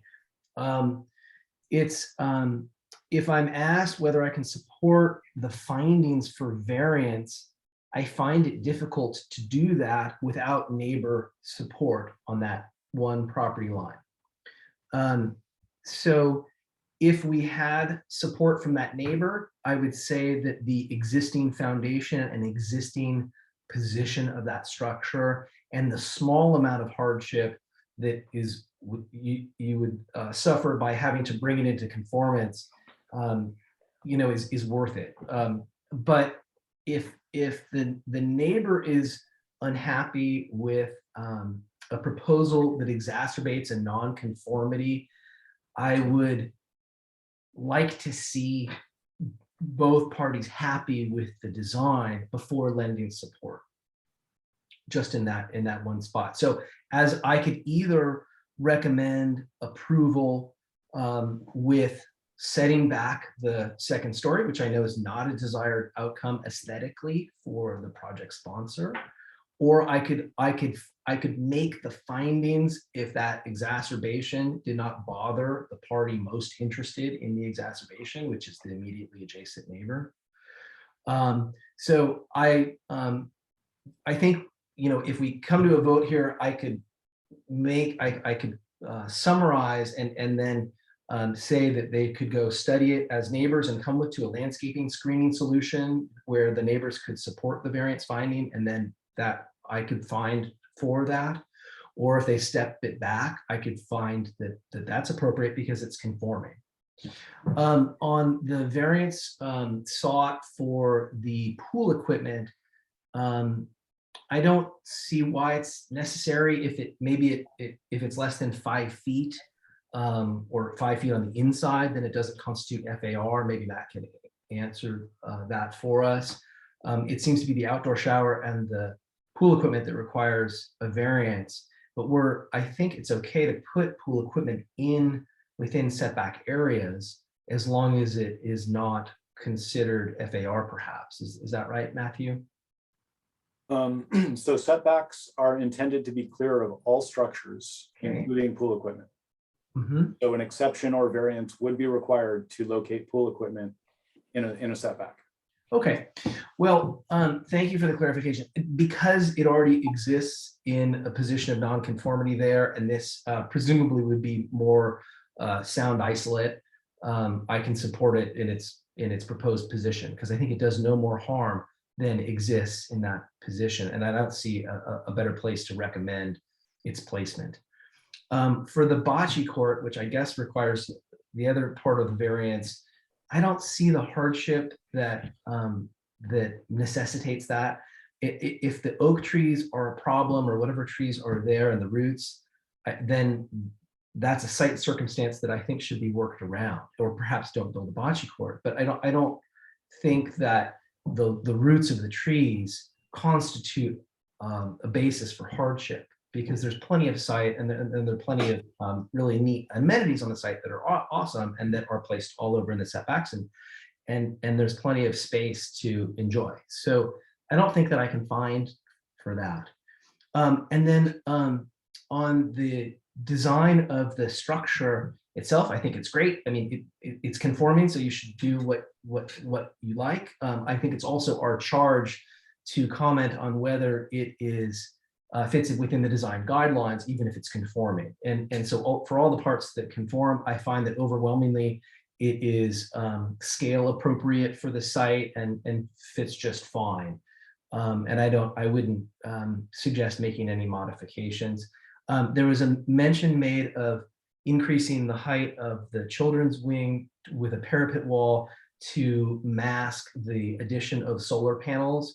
And I think that could go even higher. If for some reason you wanted taller ceilings in that area, I think that would be just fine. And so I would even add a note in endorsement of approval that if you wanted to raise the plate height there, I think that would also be scale appropriate. 1 foot, 2 foot, any of that would be fine and still fit great on the site. What did I miss, Joey, that I'm supposed to comment on? Talk about fencing. Fence. The fence, how you feel about it being more open. Yeah, Is it great. Okay. as designed?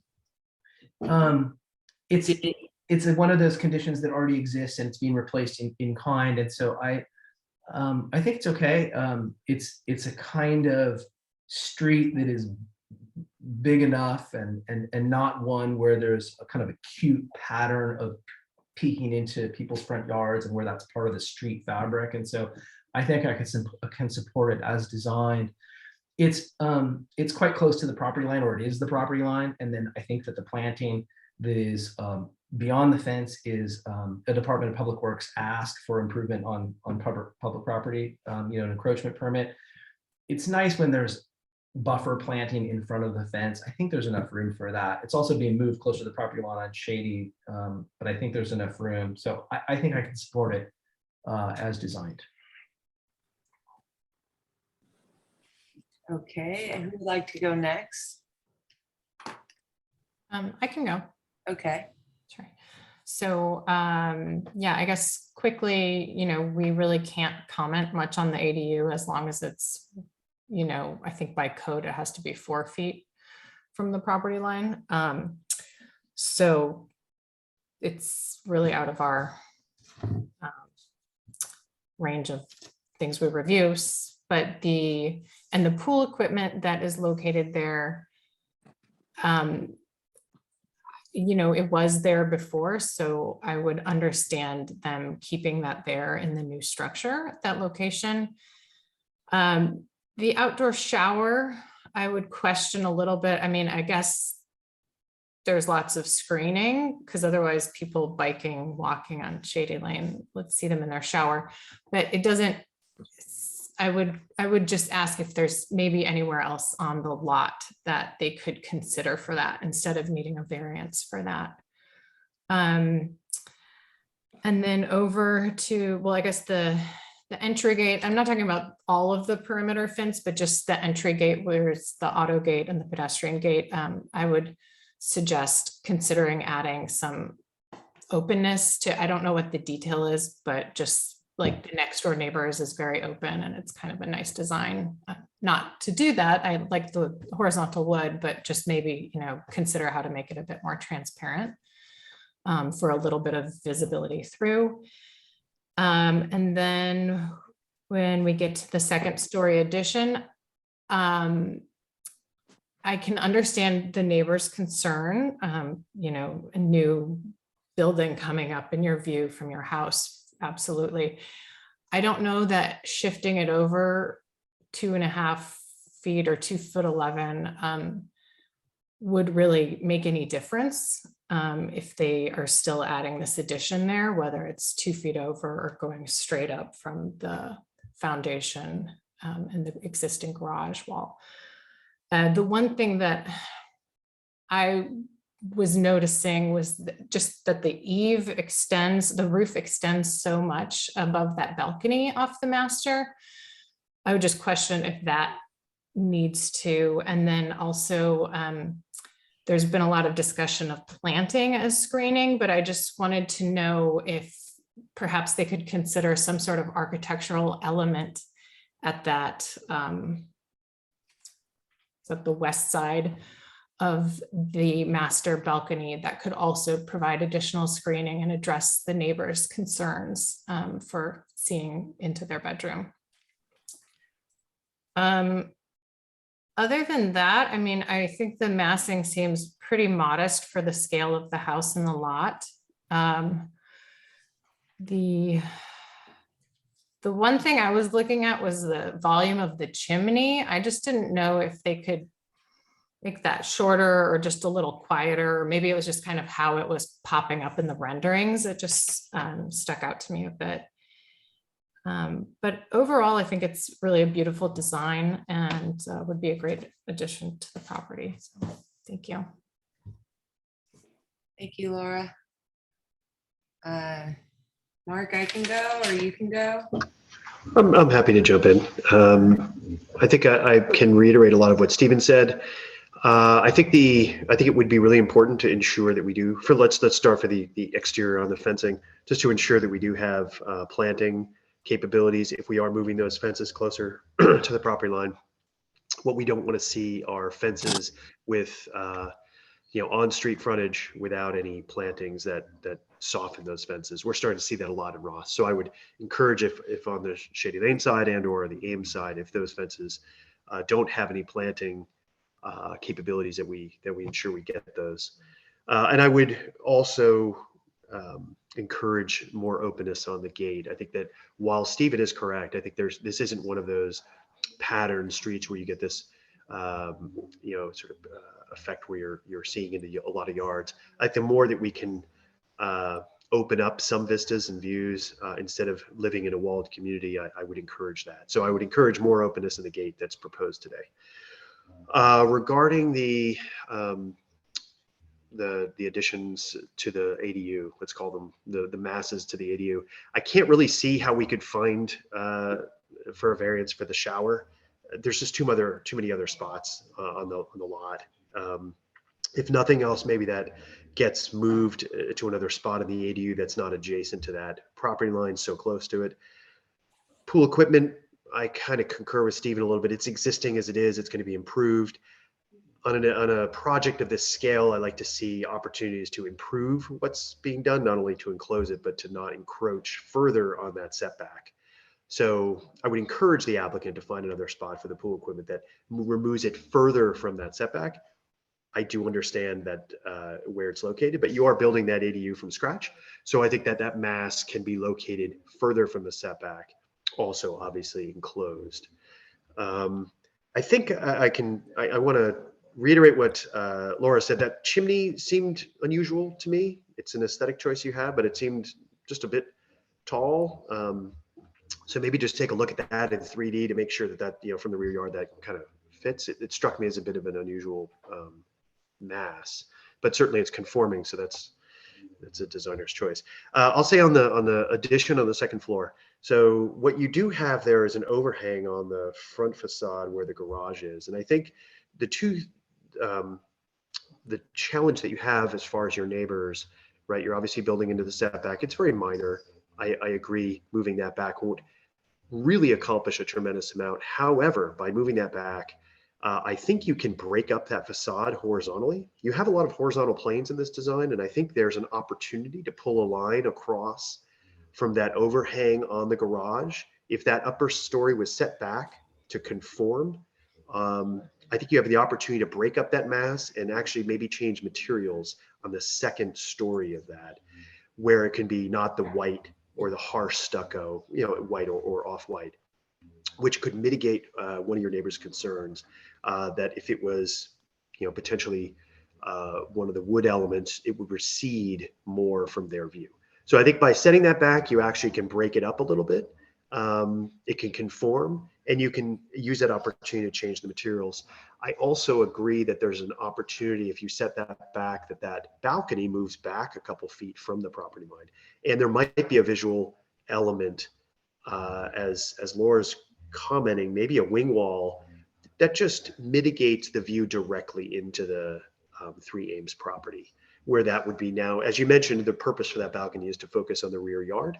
So maybe pulling a wing wall out there could mitigate some of the concerns, privacy concerns that the owner of 3 Ames has. Otherwise, as many of other comment, we love the design. It is an improvement on the overall mass. I think it's great. Just with some minor tweaks, I think you can mitigate some of these concerns on the 3 Ames side. I concur with Stephen on the bocce court. If it doesn't work within the setbacks, then maybe it doesn't belong. And the play structure, if it's not permitted, move it into the setbacks would be my recommendation on that. I can't see findings. This lot's large enough. You have opportunities to find those amenities in within the setbacks. I think those are all my comments. So support of the project with some modifications to the second story addition, and relocating the shower. I can't see where we could find a finding for that. Again, that building is new, so find other ways to either move that stuff further away from the setback by not encroaching any further on what you already have. Okay, thanks, Mark. I'll go last. I think it's a really great design and well proportioned for the property. I congratulate you on that. I think it's really nice that you get most of it one story, and it's already a modern house. You're kind of, instead of having an all white house, you're using different natural materials, and I think it's going to be very attractive. I have some of the same concerns that most of the group has. When I see a lot this big that's flat and you're basically building an entirely new house, it's basically going to be a new house. I do have a hard time having findings or creating findings of hardship for many of these issues we're talking about. So just overall, I support the project. I will say that, and I have a kind of a list of things that I would like to see. First of all, regarding the ADU, we've been talking about, as we all know, that has the right to exist per state mandate, and we can't really comment on the ADU itself. It can be where it is, and that's just the way it can be. It's that tall because of the floodplain location. What we can comment on is what's attached to it, and that is the pool equipment and the shower.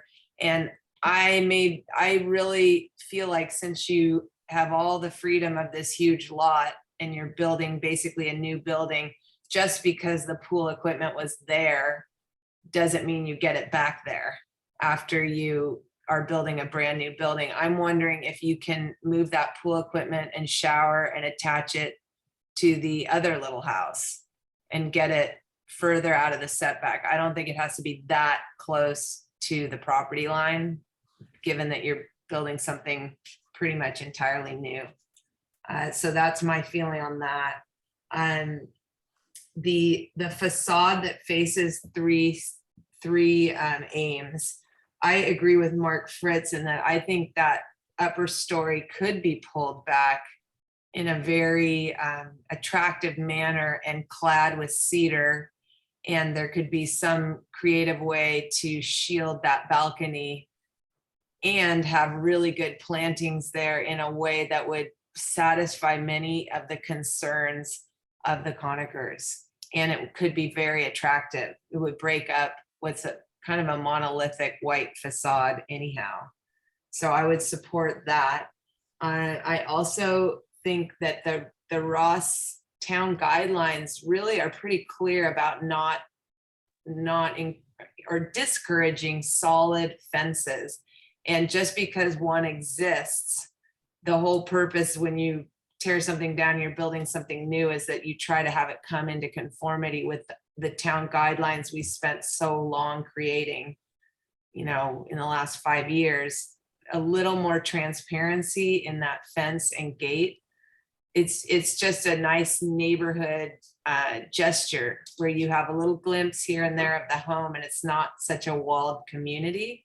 So I would encourage that fencing, just not in a huge way, but instead of the boards being right up close to each other, maybe there could be a little separation where you get a little glimpse, and you'll probably end up planting it all anyway, but it just has a transparency, a feeling that is less a wall and more of a fence.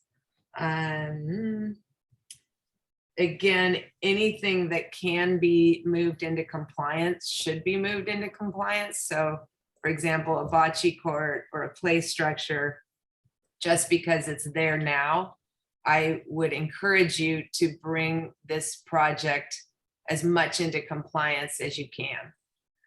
But overall, I think it's very well designed and cited. I think there just are some tweaks that I think the majority of us would like to see happen. So those are my comments. Should we bring this to a vote now?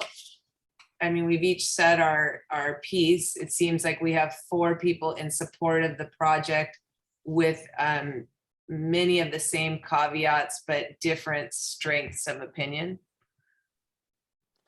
Does each person want to go do a quick, just so Matthew can write down our final opinion? You got it, Matthew? Yeah, I think I understand that all 4 ADR group members in attendance tonight support the project in principle, but that it doesn't appear that it's quite ready for an approval and a recommendation of approval to the town council, that there are some revisions that are recommended, that it could be tightened up and modified to some extent. I guess the main question that I have is, does the ADR group wish to see this project again in a revised form to address some of these items? Or would you like to have staff follow through with that and then allow the applicant to go directly to town council? I mean, I would say, based on your input tonight, unless you're ready to make an affirmative vote for design review, that you might want to see it again, but that's up to you. Would you feel comfortable, Matthew, overseeing the implementation of our comments? Or do you have enough of a mandate to be able to do that on your own? Or do you need it to come back to us with more specific opinions about what they come up with on the second round? I think David would like to address that comment. I would, and I think through the chair, I think there are a number of issues that you raised. And I think that there would be true value in having the design team work with the property owners involved here, come back with a modified plan that then staff can bring back to you.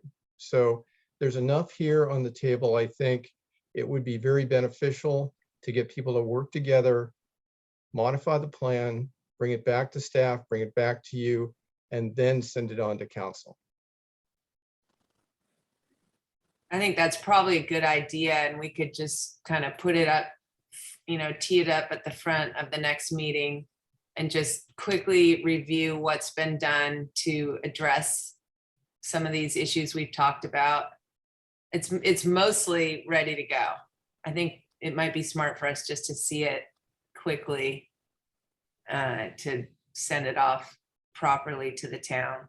What do the other three of you think? I'm fine with that recommendation. I think it would be very important for the two neighbors to work together on the screening plan as well, to give that time. Okay, so can we, Matthew, can we say it's 4 of us think it's pretty much ready and we'd like to see it come back just to see these final things addressed, especially the communication between the two neighbors and some of the other outlying issues we've talked about. Does that, Jared, is that pretty clear? Do you have any questions about it? I think it's clear. I think there's some tweaks that we could make. And Darius and Aaron and I and Patrick will talk it over and see what we can do. Get back to you as soon as we can. All right, sounds good. Darius and Aaron, do you have any questions, or you're pretty clear on what we're talking about? It is. It is. Thank you. Okay. Anyone else have anything to say about this project? Thank you for your time. All right, thank you all, and we will see you next month. All right. Thank you. Okay. Thanks, thank you. everybody. Bye-bye. Bye. Okay, we're down to just us here. And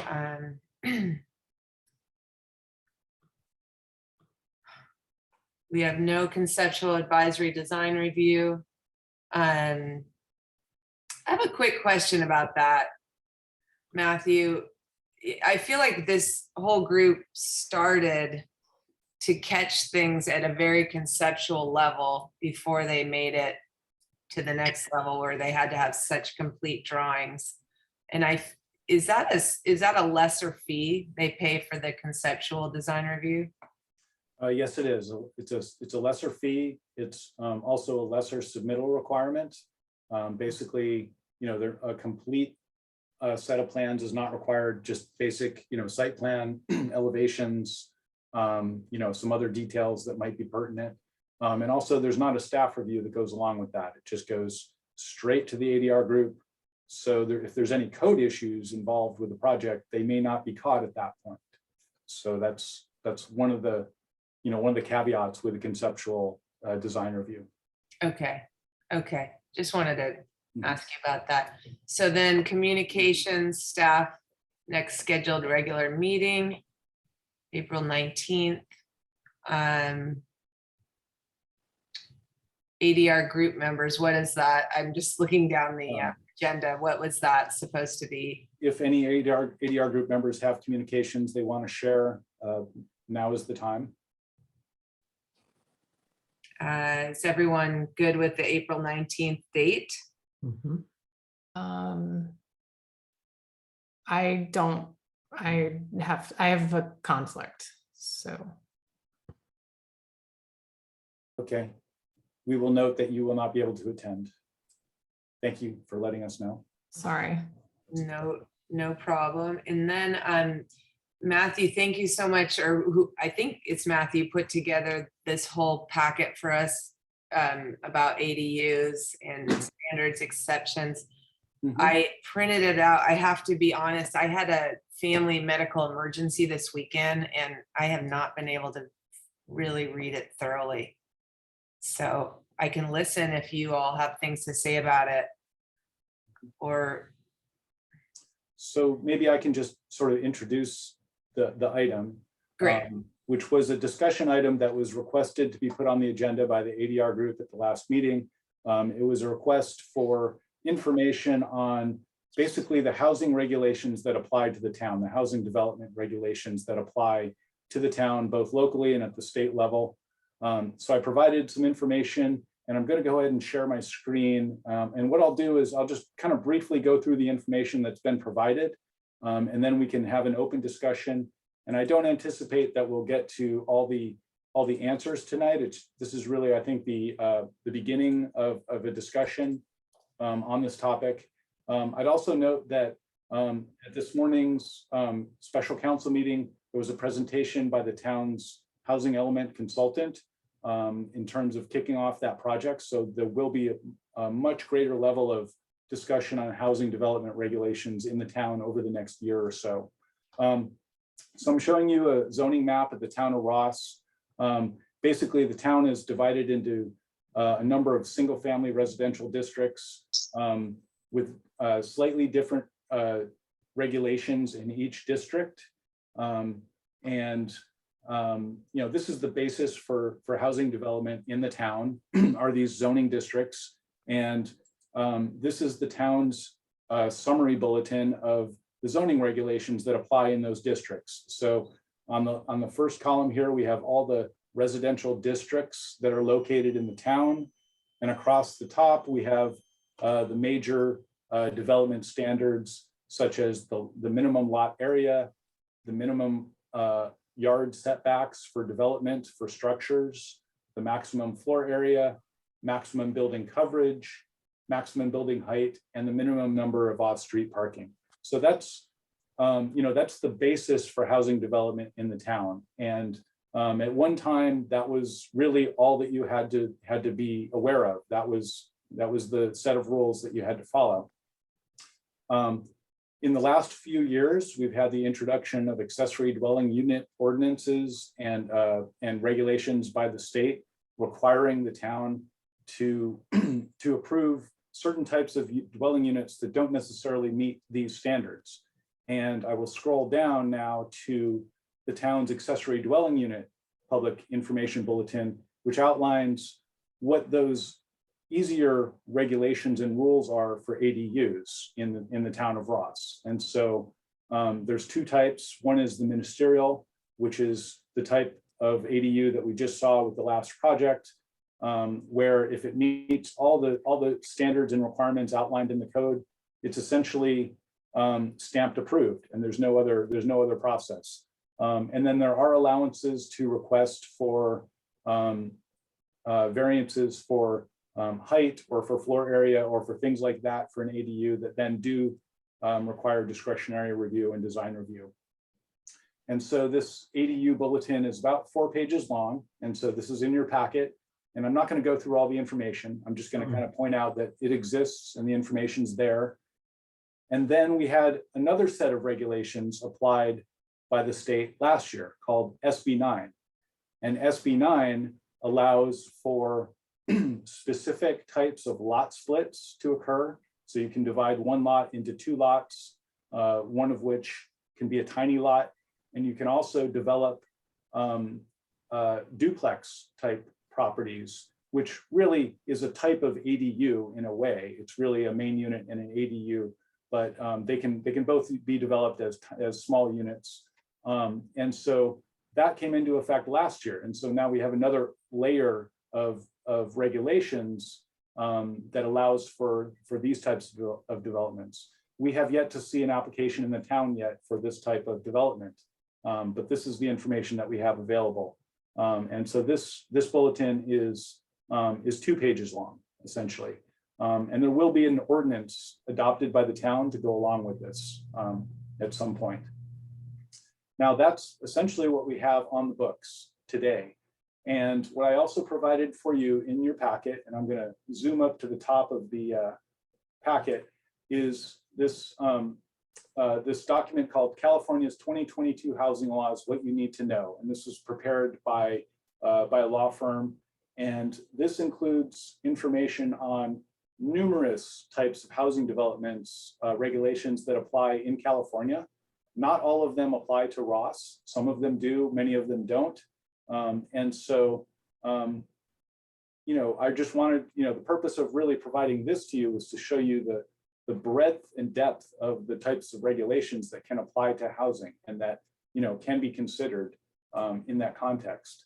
So with respect to this really large document outlining all of California's regulations, I don't expect that we'll necessarily understand all of those or go into all of those, but it's there for you to look at and to back up if you have a question about, say, for instance, SB 9 or the other ADU regulations, for instance. So that at this point, I'd just like to conclude my presentation, as it were. I'll stop my share screen, and you know, I think this is an introduction to these materials, and we can talk a little about them. I'm happy to answer any questions or facilitate any discussion we may want to have at this time, or if we want to agendize future specific topics to look at future meetings with this information. It's completely up to the ADR group. And so I'll stop talking now. Thank you. Thanks, Matthew. I think that's super helpful, Matthew, and I appreciate you putting that together. I think there's an opportunity for, I know I didn't get a chance to thoroughly review those. So I think if we do have some questions, maybe we do come back to you after we have an opportunity to really read through them. But it's great to have that as a resource. Great. Yeah, this is exactly what I was hoping for. And then maybe we can take a month or so to read them and digest them, and then plan some sort of a get together to discuss them if we have any questions. I would just request, maybe we could do that at a different time from these meetings, possibly. I don't know. I would love that, because they go late. Yeah. And we're all tired at this point. Maybe we could have kind of a quick, you know, just like an hour-long meeting to make sure we really understand the new regulations. Sure. So the ADR group could schedule a special meeting to do that. I also do believe that there will be opportunities at other meetings to gain this information and to learn about this information. We expect to have the first community-wide meeting on the housing element to occur in April. And so some of this information, you know, the information may dovetail, and there may be an opportunity to use those other meetings and workshops as the same type of educational tool.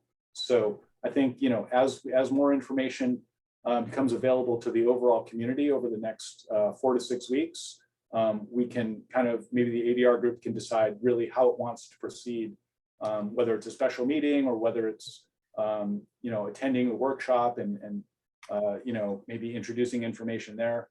We can discuss that. Do you know when in April that community-wide meeting is set to take place? I don't know if the date has been scheduled. David, do you know? You know, I don't know the date yet either, but this morning we talked about the public engagement and outreach that would be associated with the housing element update. And for all of you, please be aware that there'll be pop-ups, open houses, forums, council meetings, a whole variety of opportunities to be informed about housing legislation and laws that pertain to California, and in particular, the town of Ross. And there will be a mailer that will be sent out probably over the next 60 days or so that'll give kind of an idea of what are some of the upcoming events and when.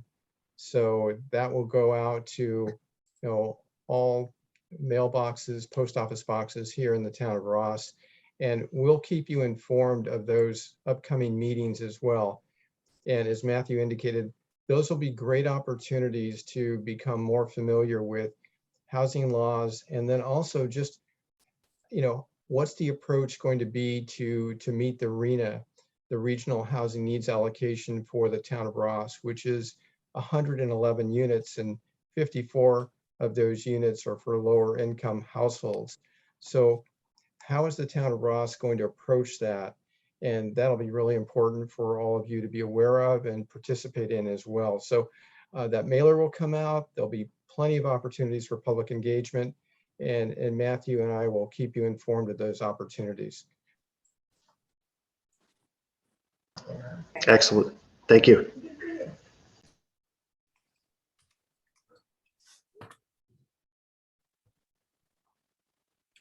Anything else? Matthew, can you think of anything else we need to discuss? Or are we getting close to the finish line? Well, I don't have anything further on this item. And this is the last item on the agenda. So yeah, maybe we're ready for adjournment. All right, who would like to start that process? I move to adjourn the meeting. I second that. Great. All right, see you next month. Good night, everyone. Thank you, everybody. Good night. Thanks, David. Thanks, Matthew. Thank you very much.